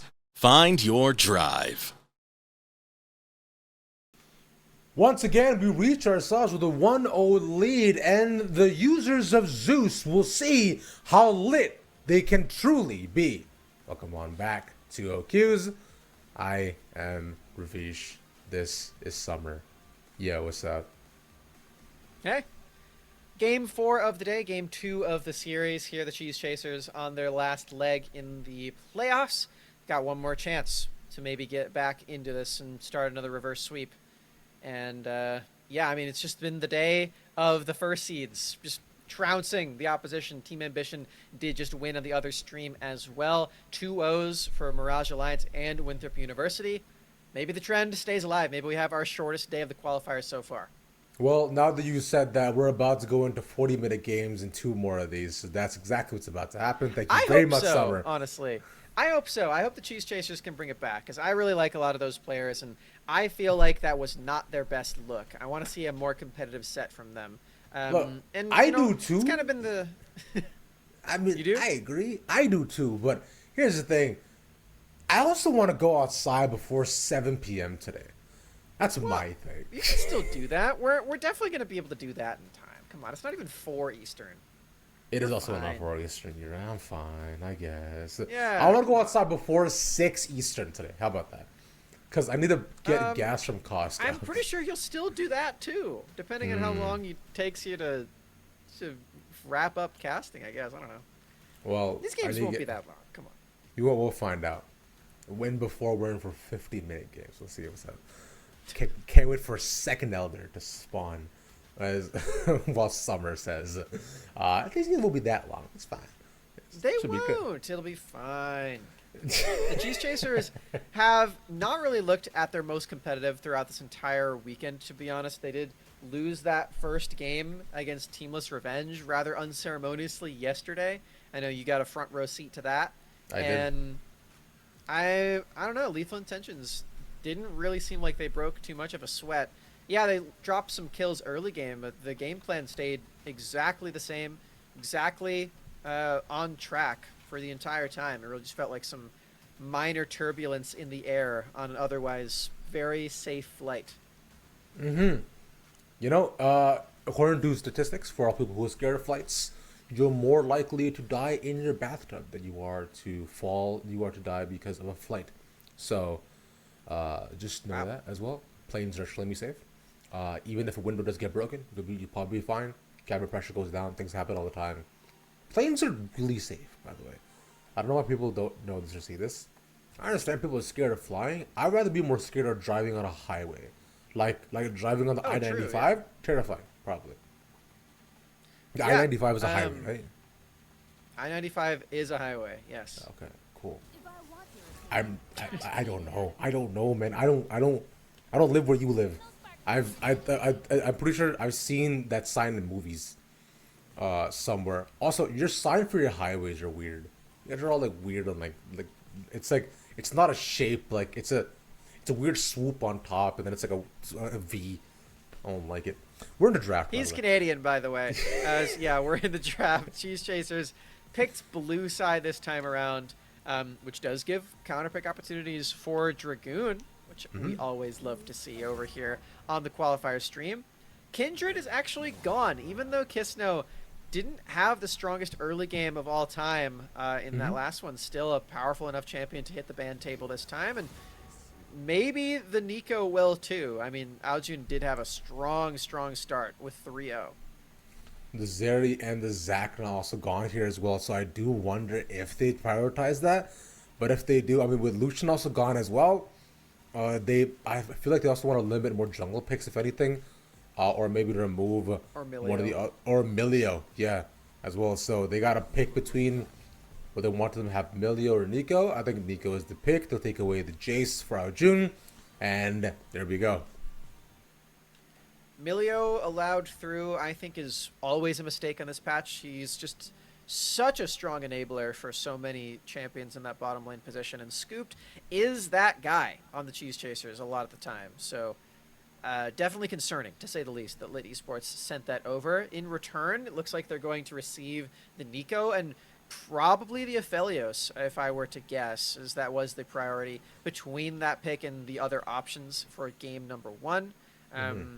Some other priority champions, Maokai is available in the jungle. I know that one's been really popular and highly prized. The Wukong could be picked here for Kisno, a great pairing with the Nico, like we said in the last draft. So we'll see what it is. J4, maybe, if you want more locked out potentially. Really? That is different. Yeah, That unexpected. is, yeah.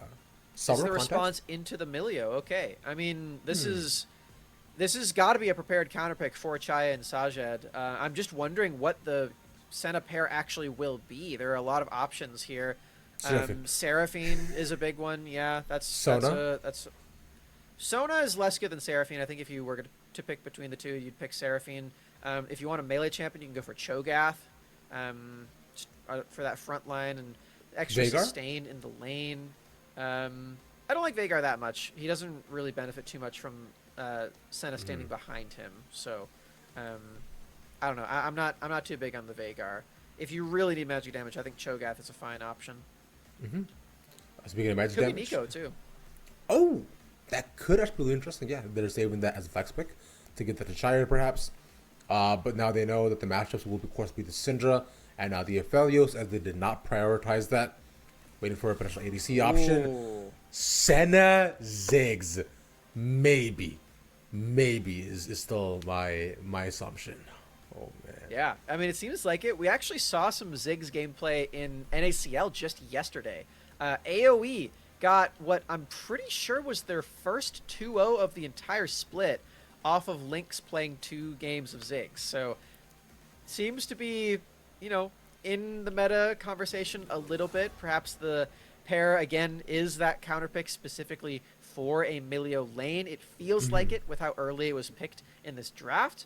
And we'll see how well this counterpick was prepared for Lit Esports. I always love Senna lanes. I can imagine, as a support player, I'm sure you're delighted whenever Senna is picked, as that gives you more options to, do damage and other things. Well, otherwise, though, we'll look on forward to the other bands. Jungle seems to be the priority. Both their sides, Graves and Xin Zhao, taken away, as Cheese Chasers have yet to pick, and both Lit have yet to pick either jungler or top laner as well. So Cheese Chasers, I think, could also prioritize more of those options as they deny Kryra's Evelyn, which would have been fun to see. Not going to happen. No more AP options. Let's see what they decide to take away from Lit. And it is the Dragoons, Darius. Yeah, with Ziggs and Nico already picked, Lit Esports definitely want to round out their comp with more physical damage. The Xin Zhao as the only jungler banned is actually quite concerning for me. This does leave open both Jarvan and Wukong as options for crowd control for Lit Esports. And again, we already talked about how nice that pair is with the Nico. So yeah, I definitely would have preferred, if you were going to only ban one jungler, either the Wukong or the Jarvan. Seems like it will come through after all for Kisno.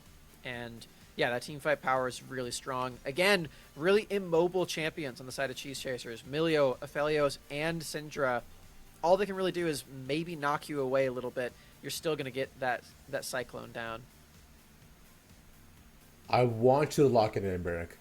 Lock in the blind pick, of the Garen. That would have been hype, but I feel like Cassandra is up. This should be the play here. Like Dragoon could also try to counter pick if he wants to, but no. Barrick instead is going to go to his most comfortable pick of the Pantheon. He has been quite impactful on it. And with them now being down 0-1, they want to make sure that everybody is where they want to be. So Dragoon once again saving the counter pick. He knows how Barrick's Pantheon is. I do not think he'll run it back with the Renekton. He has a very deep champion pool though, so we could see the Alawi, but the matchup might be tough. No way. It's Nasus. No we have Nasus way. in the qualifiers. No. Okay. Is Dragoon's playing the Nasus. All right, okay. So we do have the Senna and the Ziggs in the bottom lane as that prepared counter pick. I don't think anyone was prepared for this one, though. Barrack slamming the Pantheon completely blind, now has to deal with the scaling titan of Nasus, Wither and all. This has got to be the first Nasus of the entire split, right? Nobody's playing this. No one is playing Nasus. No, we gotta tell Grapes and Dimitri. We gotta let them know that we have way better draft than they do. Probably we get to I think watch. they're on break right now, so they're probably looking at it right now. Do you think so? Oh yeah, I just looked over. They're in draft. They're just getting LeBlanc, Zaya Rakan, whatever, all the boring stuff. We get Nasus. And We it's get Dragoon Nasus too. and Ziggs and Senna. Oh my god, this is this is so wild. Remember, Nasus gets 10% lifesteal for every time he hits his ability. So that's all you need to know about him. Wasn't his passive updated recently too to do more? They buffed it a little. Yeah, I don't know if that actually hit this patch. I think it was one later. Regardless, way though, later. this champion, I mean, it's very good at a few things. It's very good at having the auto attacks deal a lot of damage. It's good at slowing your auto attacks down with Wither. And those are the things that it is good at. Apart from that, you're not really expecting this guy to do a whole lot.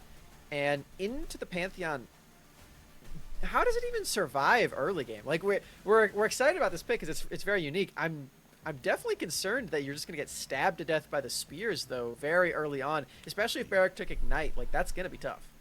You are going to have a very, very hard time. It's so funny enough, as you may or may not know, Smacks, I've played every matchup.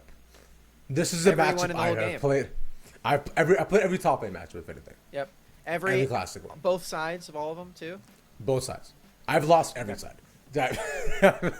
But this side is one that it was very hard to lose. I couldn't lose if I wanted to as a Pantheon. Because, like you're saying, once you hit even level 2, you decimate early Nasus. He has 0 stats.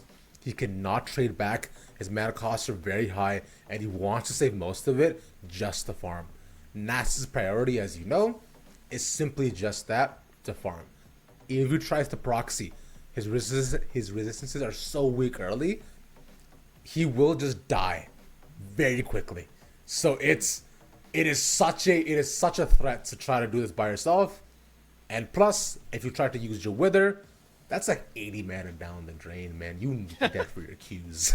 Like, You do, yeah, desperately. you really do. That's why a lot of the time you see Nasus go items like Frozen Heart later, just to have enough mana to even cast the Q often, especially because the cooldown gets really low once you do have that ultimate available. So, yeah, I mean, this is just really cool. I can't wait to see what this champion actually is going to do for us in this draft. What Dragoon is cooking up.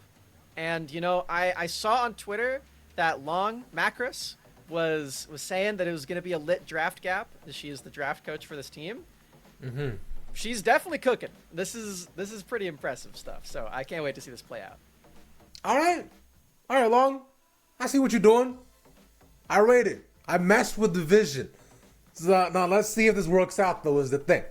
I just want to see all that. Otherwise, though, we're being told by production that the passive says 9% lifesteal. I'm assuming that scales over time. I hope it does. Yeah, it That does. can't It be scales right. with level. Okay, good. Yeah, I think it increases at like every ult level. I'm pretty sure. Yeah. But yeah, that's pretty funny. I don't know. I don't know if that's going to be enough sustain to beat It's the not. Pantheon early game. Yeah. No, not at all. Passive You have Nasus to- doesn't have an early game. You have to have a good reason to pick this, though. Like, you're picking it for the Wither, I guess. Like, I don't know. You definitely need more physical damage on this team. You have Ziggs and Nico as your DPS, and I don't know. We're just gonna have to see. We need to get into the game so we can actually see this happen. So I'm gonna assume that he's gonna go Frozen Fist or Iceborne, right? I'm gonna go Iceborne and then Hullbreaker. That will be my assumption. Hullbreaker has been buffed. I believe, was it this patch or next patch? God, it was buffed one of these patches. You're the top laner. I don't remember. I just build what I know. But it was buffed one of these patches. It might have been this one. So with this, that would be a very clear win con for himself. Become the split push god that everybody deserves. I'm happy to see it. Want to know some NASA's tech, Summer? I would absolutely love to know NASA's tech. Well, there isn't any. There's none. You do the same thing over and over again. You just Okay. You wither, you W sometimes, and then you Q. There is no Well, tech. I have a fun fact about NASA's. What's that? He is a doggy. Arf arf. What was also fun is that Dragoon picked both Shuriman brothers. First Recton, then Yeah. Nasus. Wow. The Ascended champion pool for Dragoon today. Also worth noting, he did go for a Doran's Ring start with a Arcane Comet choice. So, yeah, maybe this is how he intends to compete with the Pantheon early game. Just drop the E and hope that you deal enough damage to survive. Although, as you said before, can sometimes have some mana issues. So maybe won't have that many opportunities to actually cast that spell. Maybe not, but perhaps he needs to be a fast guy and get around places when he can with Turo. The NACL qualifiers are brought to you by Turo, the world's largest car sharing marketplace where you can book any car you want for just about any occasion. Forget borrow rental cars at Turo.com. Nice. You can drive home as soon as you possibly can with Turo, so you can get to your computer and watch this game and see what Dragoon is cooking on this Nasus. Who again is a doggy. Arf arf. Arf arf. Yeah, he's being. Oh my God, he's almost dead. Yep. Yeah, The oven is still just preheating. nothing. He's not able to cook quite yet. He's He is. gather his ingredients. It's so sad. Observers, I will request continuous stack checks on Nasus. As right now, He has zero, has- man. He doesn't have any. Okay. he has Moving up 5 back to farm, bot lane. but he did have to use a W. Thought he at least got 1. Come on, man. Let's look at his bot lane, because this is clearly a counter pick that was prepared well in advance by Sajid and Chaye. The Senna matchup into the Milio that they let through in this draft. And this is something that does provide you with some extra sustain into a champion like Milio. It also does give you some extra range that you can play with, where Milio can enhance the range of any marksman that he's paired alongside with. Senna pretty much outranges every marksman in the game as the support. So her alongside with Ziggs should be able to do quite a lot in this matchup, even with the Cozy Campfire range increase. All right, Dragoon's got 2 stacks. He's got 6. He's got 6 already. He's taking 2 minions with his Q. Let's go. We're off to the races. He's about to get withered and killed. He is indeed about that. That's Flash. Yeah, that's rough. He took Comet though for the just for the extra mana and poke, which I respect. But yeah, it's rough. It's okay. He'll get there eventually. The dog is scaling. Arf arf. You do not have to say it every Yeah, time. I do. Yes, I do. Okay. The fans at home need to hear me go arf arf. Kisno is here, who's a monkey. Doesn't do that. They get a bunch of damage onto Sandwich and Scooped, stuck in lane. W goes off a bit earlier, and they do not get the kill. Good movement there from Scoop to dodge out on the knockback from the Ziggs Satchel. Did have to use both summoner spells. Well worth it, though, in the end, especially that ghost movement speed. I was able to dodge out on that one quite nicely. Zoning threat, you can see, though, very strong with the knockback and the root from Chaye. And the range is, again, very, very powerful here. Sajed and Chaye are doing a great job, I feel, in this counter matchup. The scaling is a bit concerning. I have seen so many games just completely get taken over by an increased range marksman like Aphelios. And while this is looking good in the lane, you gotta keep that in mind. You know that Scoop is going to be very threatening once it does get later on. I am. That is 4 stacks now for Dragoon. All right. He's continuing to trudge on forward. I feel like the stacks are not his priority though. I don't know. He can use the farm recovery. He's got mana and like AP, so he's trying to farm with the E. So I don't know. He'll get there. We're not going to see a whole lot from Dragoon, I think. What? No, that's crazy. Maybe he gets the cannon. He got the cannon with the Q. Yeah. That's 25 already. Arf arf. Okay. I gotta know what Long was cooking up when they came up with this draft. I just gotta understand what was their ideas, just so as the execution plays out, like whether or not I will see the vision or not will depend on that. For now, Maybe though, we can ask her after this. You think We'll so? see. You, Yeah. Just DM her on Twitter. She's very nice. I followed on Twitter. Actually. Whoa. I Are you hope a I fake do. fan?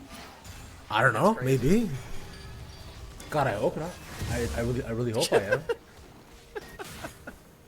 Well, you know what? Dragoon actually bullied Barrack out of the lane just now. That's actually something. Using the E for all the poke damage alongside the Arcane Comet seems to have some amount of merit.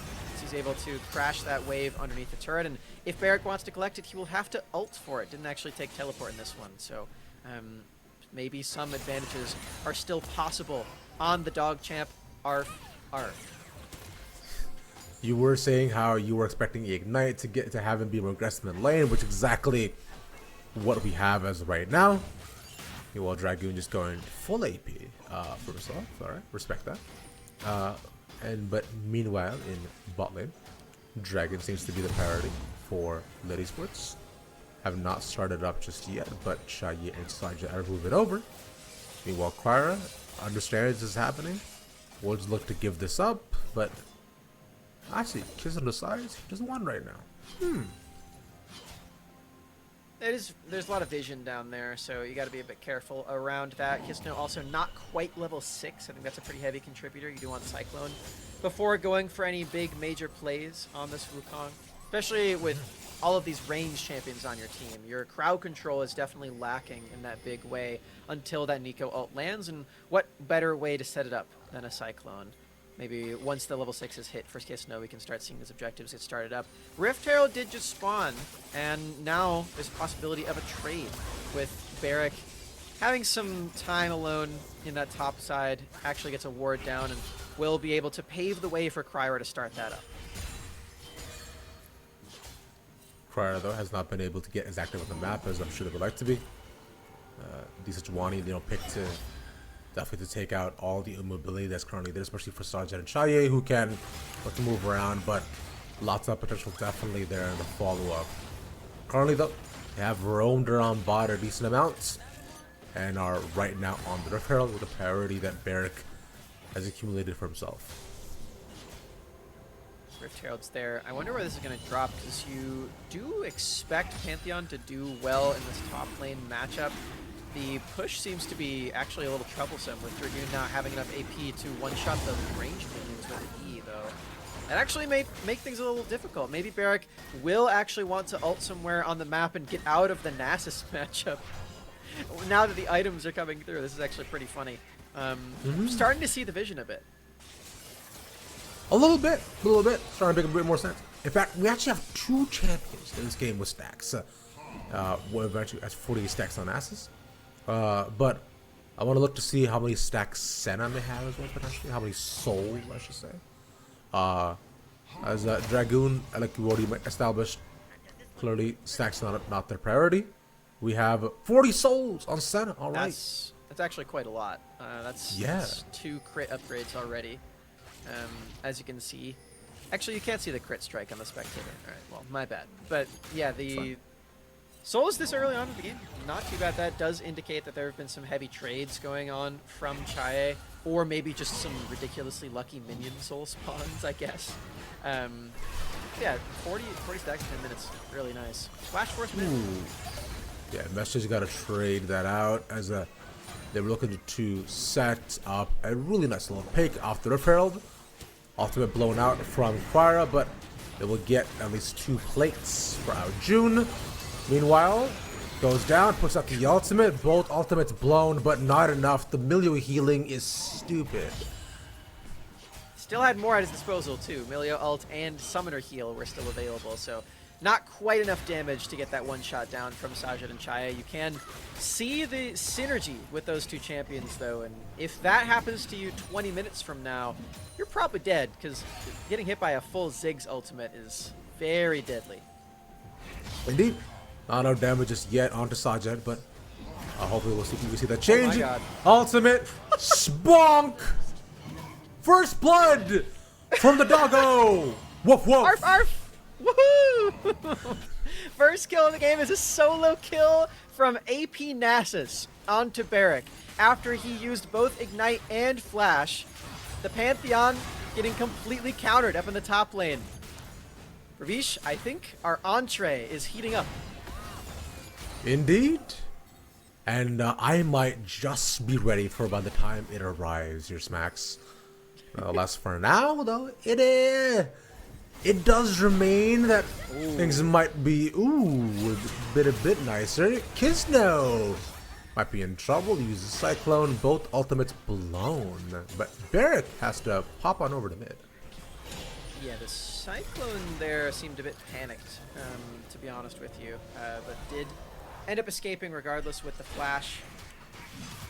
Or did he? The Raptors dealing a lot of damage now. He's going to be okay. Barrack making the ultimate roam on down after, dying in the top lane in a solo kill manner. I don't think that's the most graceful way to make a roam happen out of the fountain, but he was able to walk back up top lane. Does have Eclipse now, so maybe the trades are a little easier for him this time around with the extra bonus of damage.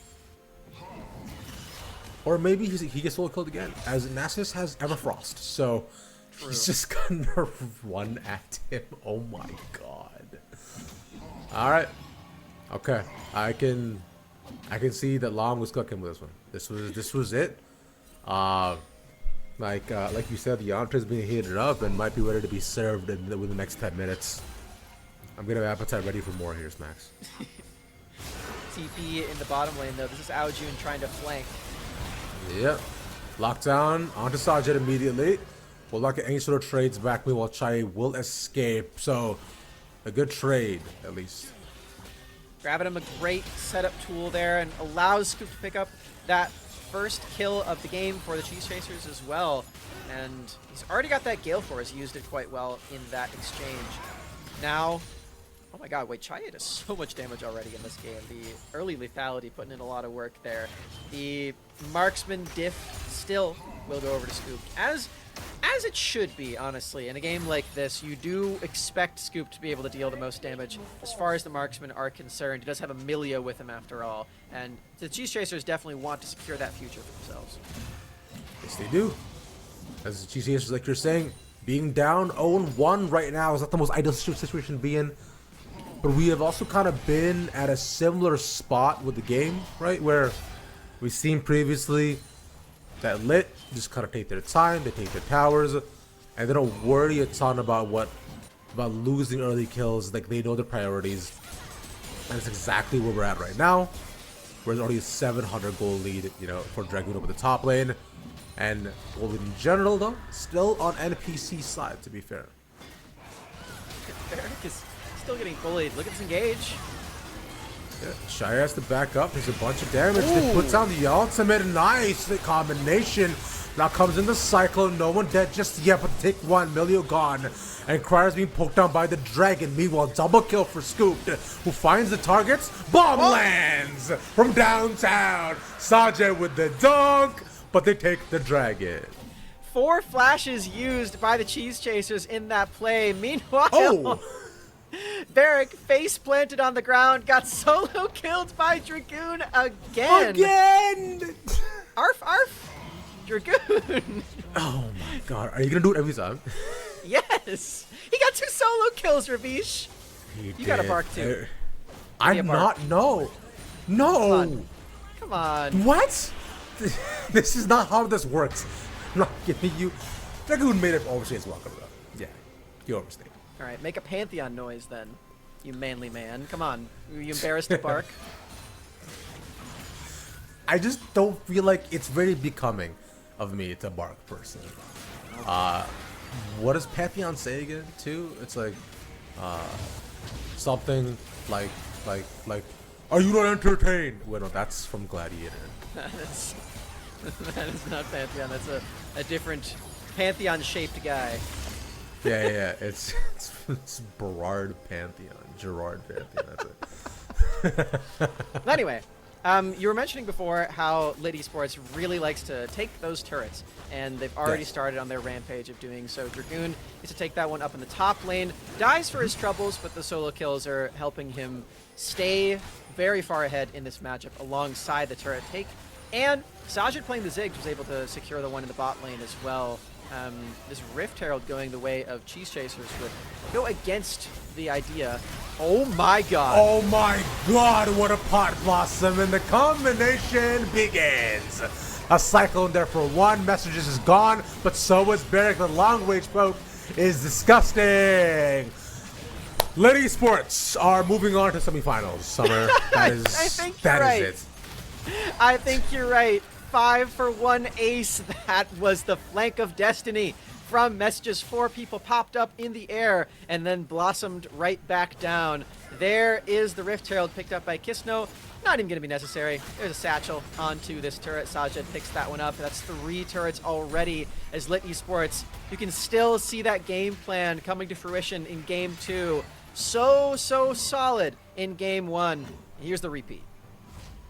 Yeah, that's this draft was just unexpected, but I've been served an entree, and the dessert is when they will take the Nexus. Because as of right now, I'm pretty full. I'm doing my thing, and clearly so are they. Yeah, this is great. Did you watch Gladiator as well? Nope. It's a cool movie. It's a really cool movie. I believe you. I'm down to watch it sometime. Yeah. I'm down. It has one of the super iconic moments, right, that you hear from movies, where Gerard Butler says, you know, "Are you not entertained?" It's You say Gerard it's Butler? really is that not Gerard Butler in that movie? I don't know. I haven't seen it. Yeah, I'm pretty sure Gerard Butler. Yeah, because that's the guy with the Scottish accent. Yeah. I think Dragoon is Dragoon's dead. He's dead. too far He's in dead. this time. Yeah, even with the Senna ultimate, Kryra and Aojun make that one outnumbered. Aojun not even needed, but you can see the respect that's being shown to the Nasus with the teleport there. Giving up some priority in the mid lane, and oh my god, look at the Ziggs damage on that mid turret. And on Sandwich. Whoa, he's half HP on 1Q. Yeah. That's I'm being told by production. It is Russell Crowe, not Gerard Butler. Okay. My bad. I thought that was right, because I've seen Russell Crowe movies before. I liked Les Mis, although he should probably not sing again. No. Okay. That's fair. Speaking of singing, though, right now everyone on the Lit Esports is vibing and belting out into show tunes, as that is another 2-0. They open the towers even more so. It is 18 minutes as of right now. We'll continue on to just demolish more and more turrets. Yeah, seems like it. Chaya did use both of those summoner spells, but it completely stuffed the entire engage from the Cheese Chasers. Unable to find even a single pick on that exchange. Mid lane turret drops. The bot lane turret fell just beforehand, and Lit Esports again are on that rampage to make it up to the semifinals. A double 2-0 today on the stream, it seems like we're in for, and we will actually see Winthrop play against the winner of this series, which definitely seems like it's going to be lit. The team, but also the adjective. That's true. Things are indeed looking very lit, my friend. I believe that's how all children say it. This is super swag. It is a muy grande Lido. On God, dead ass. No cap. on jaw, yes sir. Did you know the fun fact that deadass is a term from New York slang? I did not know that. Yeah, I believe it originates from there. That's everyone who wears quadruple XL white T-shirts, and Tim will tell you. I see. Well, yeah. Baron started up by the Cheese Chasers. This feels like desperation. Can they survive the poke of the Ziggs? Will be quite difficult. Oh my god, no they can't. No, that's so much the disgusting Pop Blossom again. Scooped his dad before the fight starts to get at least one back, because Messages is always in the middle of the fight. And they gotta pick priorities on who they want to take first. Seems though Sam's the first to fall. That's the second. Bear comes in. He gets one back, but Dragoon is there by himself, and the rest of the team is coming on in. Man, the Ziggs poke is just so deadly in these exchanges and Messages. His engages have been the star of this series, especially this game here for Lit Esports. He didn't even need to use his flash that time or the teleport. He just waltzed right in, popped everyone in the air again. 3 people in a row. Lit Esports, they deny this Baron attempt that, again, was definitely desperation. Very difficult to actually make that work for the Cheese Chasers, and I think it's going to be difficult for them to actually make it to the semifinals. Very far behind in this game already. And this is the second game of the best of 2, or best of 3, excuse me. It's going to be 2 games, though. Yeah, this is rough right now. They're almost at a 10k goal lead. Lit Esports is so far ahead. All they gotta do is just get another clean team fight. They can kind of just move it down mid to take the game. The Baron will definitely help with that prospect, but that's kind of where we stand. Which, by the way, I'm forgetting what both of those actors look like right now. That's weird. You're still thinking of Russell Crowe? I'm still thinking of Russell Crowe. Oh yeah, that is just young Russell Crowe, huh? Yeah. Wow. Okay. So what does? So yeah. So when I think Gerard Butler, that is indeed Gerard Butler. Okay, yeah. So I just picture his face in that. Huh. They're both Scottish, aren't they? I think so. I have no idea. I do not know the origins of these old actors. No, I'm he's sorry. he's from Australia. It's fine. Who's your favorite actor? Look, Nico's just dancing down there. Who's my favorite actor? Who's your favorite actor? Probably Donald Glover. That's fair. Yesterday I got called out by Dimitri for trying to talk about Donald Glover I heard it. again on the broadcast. I heard it. You can tell him that I brought it up this time, although you did prompt me. Look, I don't know if you did Donald Glover. Look, man, look, I just like Donald Glover so much. He's just the greatest. It's either him or Dragoon. Hunter Schafer. I like both of them. I don't know who Hunter Schafer is either. Chaye is in a bit of trouble actually. A lot of abilities used. Doesn't matter. No follow up from Kyra. Just by himself, and all those abilities expended for nothing. TP used by Messages. He's going to be the gatekeeper for this Baron that's now going to be started up by Lit. One ultimate already used by Cryro, but it was the big engage tool. Now it's up to Cheese Chasers to use their other ones creatively. Oh no! Oh. Yeah, they found the flank already. It's a 4v5. The bomb does so much damage, and they're staying alive through most of the poke. Giant has no mana and almost no health at all. But here comes Kiss. No! 5-person knockoff! Triple kill? Triple, no quad, no Penta either, but... And you get knocked up, and you get a spear, and he gets to survive. Really, Barrett? No way. Really, bro? Really? That's for the solo kills in lane for Peach. Had to take him down with him as the rest of Lit Esports still alive, moving over to this Baron now. Triple kill for Kisno, 5-man Cyclone. What a beautiful re-engage. for Lit Esports jungler.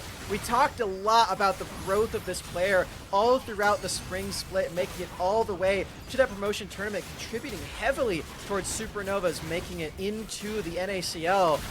That team may be entirely different with ownership and players, but they do have him and Dragoon both to thank for their addition to that league, and Lit Esports have them both to thank for their victory as they're going to make it all the way to the semifinals in just a little bit. Indeed, they'll be looking to go up against Winthrop Universities, who was looked quite dominant, and that should be a very, very tough match for the both of them as well.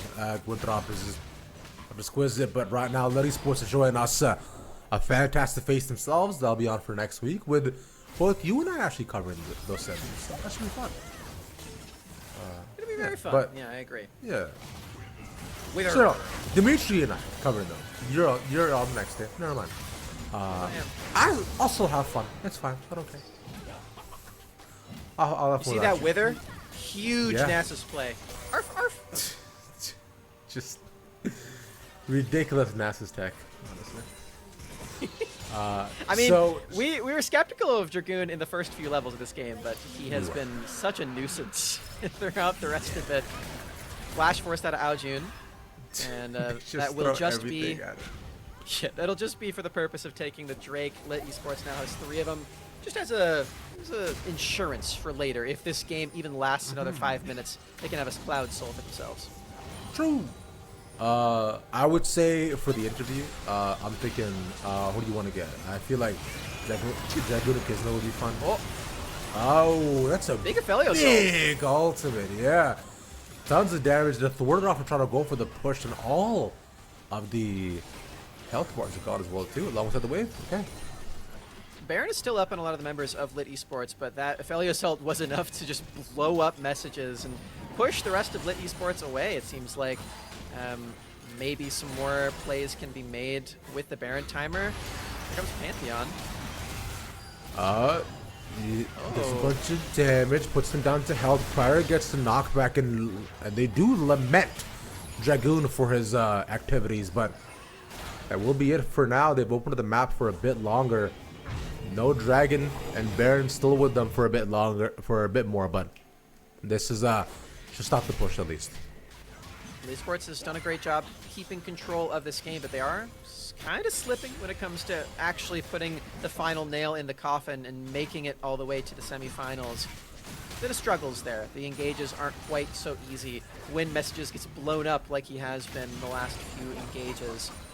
And Kisno can only 5-man Cyclone so many times in a game, so you really do need at least one of those guys to put in the work, as the structures are very limited for the Cheese Chasers, but their power and their willingness to stay alive in this game is still here.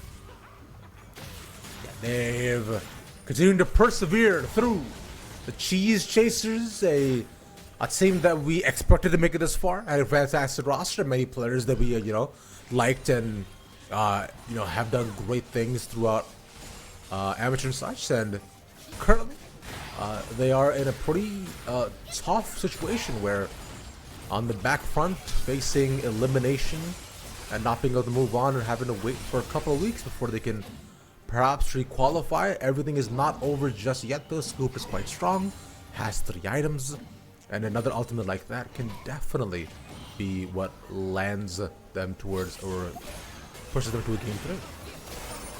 Oh, messages. Yeah, Overseer is welcome as well. Again, uses the Pop Blossom, goes over the wall. It's a 1-for-1, but make that 2 was Aojun, just gets poked. And they're very, very strong aside of Lit Esports. Okay, 3 members of Cheese Chasers still alive. Can they defend against the assault into the base? As the minions are here, there is a Ziggs as Barrett takes a creative path with his ultimate. Yeah, he can 1v1 technically, but he is being stopped and poked on both ends. Get the flash for Flash, and one more Q. Oh, barely takes it. Nice shutdown from Barrick. Meanwhile, Scoop is dead. Bye-bye. Sandwich underneath that turret. He's not going to do a whole lot as an only Milio. Mid lane inhibitor is about to drop. Kryra spawns now, but that inhib is still gone. So is top turret probably. Sajid has a satchel and a teleport behind him. Here comes messages into the base. Cheese Chasers are on their last leg. Think one last structure can still go down. They've got enough time for it. They're trying to stop it. Messers might be caught here again, but no, at least they ensure that they don't lose everything in the base just yet. 2 inhibs would have been very hard to deal with, but Lit Esports not having a full and conclusive push into the base. They'll take the 1 and try to go for a reset, probably Baron and Dragon, and then end things off. 2 things to point out in the inventory. 1, Sajid did just secure himself his final Magi stacks with that last play, 25. Well done. Ooh. 2, Chai's build looks like one of those like Twitter guess the champion quizzes. Like, this is just insane. No other champion can possibly get away with going Yomu's rapid fire and then Mikhail's. This is just so silly. Lit Esports 20 seconds away from a Drake spawn if they want to go for the Soul. It's also 8 seconds away from the Baron, which I think probably is a bit more enticing to them to deny away, but also really care too much about that Cloud Soul. That Baron is going to be taken for sure. No possible contest from the Cheese Chasers. They're left licking their wounds in their base and perhaps at least getting a Cloud Drake on their way out.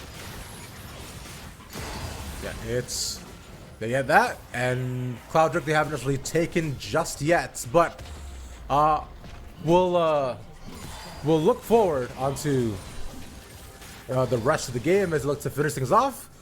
30 more minutes left here, as we'll see how Lit closes things. There should just be one final push here. Yeah, I think so. This is going to be the last fight here, Ravish. We got 5 members of Lit in the base.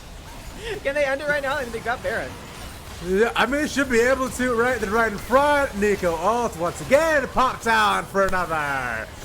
And they will now look to get the towers as well with enough minions in the base, and they get enough damage to take it all home. Lit Esports we'll get the 2-0 and move on to semis.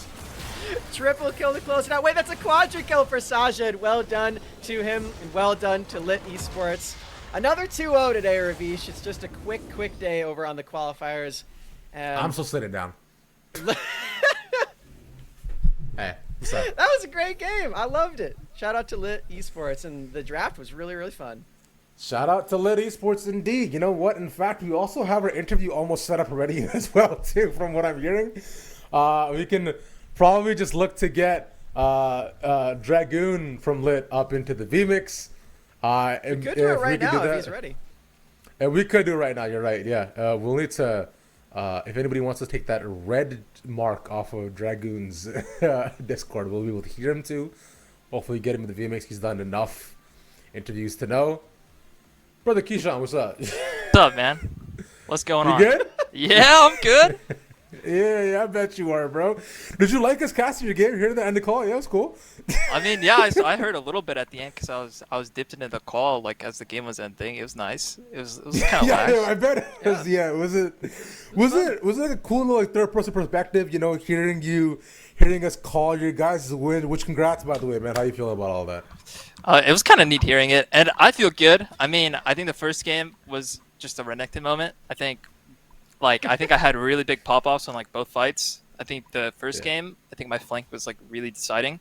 Not to like put anything away from my carries because they peeled out really well. Because I know, I think Messages and Sajed got double Nico ulted, but like we still ended up winning the fight. So I mean, they kited away excellently. But the second game, Wither away. It's a little bit of an assist stack going on in the top lane. I mean, like, you know, it's a little OP, you could say. I'm not sure if you guys were watching the fights. I'm pretty sure Scooped was probably a little frustrating getting withered 5 times in one fight. Like, if you guys want to, but on your own time, just look at the last fight. I think I withered Scooped 5 times in a row with a downtime of like half a second. I've been cooking up this pick, man. It's not playable. And it's so funny because I'll be playing, and like I'll just say Nasus quotes. Like I'll just be saying like "Wither away," and I'm just like, "Yo, Eddie's Wither, guys," and it's just so funny because I'm just calling out Wither like every 2 seconds, and there's just one person on the enemy team just can't play the game. It's too funny. It's really too funny. That's great. That so much. While you were saying Nasus quotes, I was barking on the cast, by the way. Oh! Yo, I'm looking back to see that. That whole sounds game. interesting. Yeah, man. Interesting I is barked one word for once. I couldn't do it too many times, man. I felt like I just had dignity. Firstly, if someone wanted me to throw all that away, my pride, my hopes, my dreams.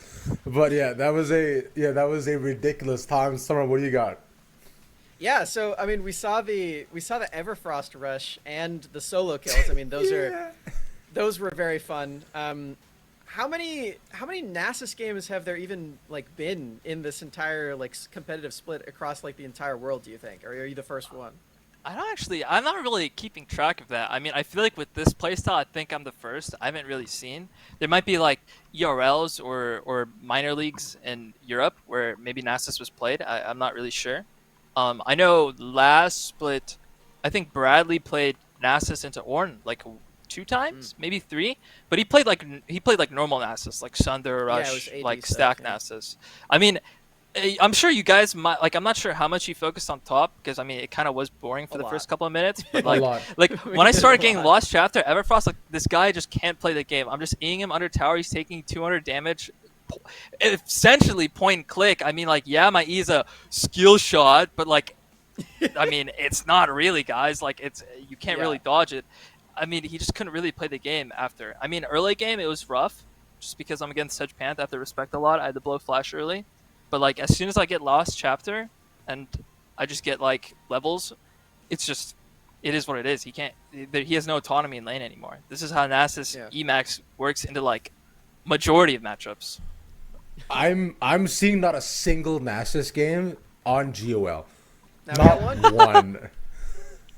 You're the first one. You are the first one, bro. And everyone's like talking about like 80 Nasus, you know, like they're saying like Fleet and Conqueror, even Airy.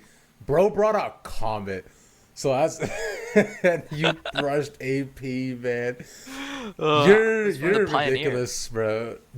We also, I saw on Twitter that Long said that it was going to be a lit draft gap. Like she called the shot way before the game actually started. I don't know if you saw that, but I mean, it we've seemed been to work cooking up. top. Yeah, tell us about the bot lane too, because the Zig Senna seemed to work Yeah. really really well as well. That I mean, was that's like- just something that we have played a couple times in scrims, and it's just something that the avenue was open. I mean, I don't want to like reveal too much about draft, but it's just Sure. I'll just say it just wasn't like something that we just did spur of the moment type of thing. Is all. I don't want to give out too many secrets because we're kind of cooking, you know. But you know, Yeah. I trust in my bot lane. That's all I'm saying. Like, you know, at first, at least going to split, I'm like, yo, these guys are carry players, you know? Like, I know my AD's just going to smurf it on hyper carries, right? I mean, you could say that Ziggs is a hyper carry, but, you know, it's a mage, right? But, like, I still trusted them, even though, like, it might not be their style, I guess. I mean, he still Right. cooked it up. He was still lobbing bombs, you know? He was still It was doing really, great on the It Ziggs. was really good. It's You good guys to hear were- the trust that you have in your team as well. You guys are gonna play against Winthrop next on Saturday. Any preliminary thoughts you've got for that matchup? I mean, Yeah. it just looks free. I don't know what else to say. It just looks free, man. Did you see Denethor win both sides of the top matchup today? That was pretty brutal. Yeah. I'm I watched a little bit. I think it was both Cassante sides, right? I think. Yeah, He no. played Cassante into Gwen, and then he played Gwen into Cassante. Gwen into He got Cassante, two Oh, kills yeah. both times. It is a Yeah. spicy matchup, so I mean, Yeah. looks like he just played well. Yeah. You did. Well, I mean, I wonder what kind of stuff you got cooking up against him, man. I'm excited to hear that. Broski, it's always fun to see you play. Of course, everything else you want to put out into the world, man. I mean, I just appreciate my team, and I mean, it's just fun to play on. I know a lot of people might have expected me to be like an NACL, but honestly, I just at some point in the off season, I just like the opportunity I was given, and although I've never played with my mid laner or my bot side, they ended up being like really fun teammates. Like I'm really enjoying my time on this team. It's just is just really fun, you know. And I think, I mean, at the end of the day, I think it's just how much fun you're having playing on teams, right? I mean, it is. I know like there's a competitive spirit, but I think a large part of League is like camaraderie, right? And I love my staff. I know I still have Elijah and Long on staff, so it's a comfortable environment, and I'm just shining them out. All right. Awesome. That's what's up, man. Yo, but that's about it from us, man. Appreciate you joining me. GG's again, bro. Good stuff, and good luck next week. Thank you, thank you. Thanks for the casting, guys. Yeah. All right, you take GG's. care. With that, homies, we have reached the end of our day. Thank you all once again for joining us. I believe Rally Cry Professional is still going on into their second game, so we'll probably go ahead and raid them after which. But I don't know if we have updated bracket or not. But Summer, closing thoughts from you.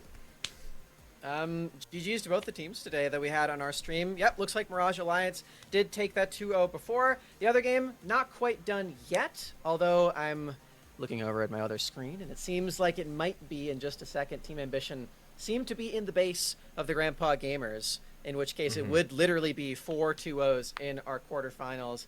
Well done to the teams who have already qualified for the semis. We'll see all of you on Saturday, and we'll see all of you, Ravish, on Saturday as well. So Yeah, we'll see all of me on Saturday, in fact. So, thank you all once again for joining us. Big shout out and thank you to production as well, and Dragoon as well for joining us, along with all of our teams and players. Big congrats again to everyone who made it through. We'll see you all next week. Head on over to Rally Cry Official to watch Grapes and Arc Battery, cast the final minutes of that game. And once again, we'll see you all next week. I've been Ravish. Y'all have a good night. Peace.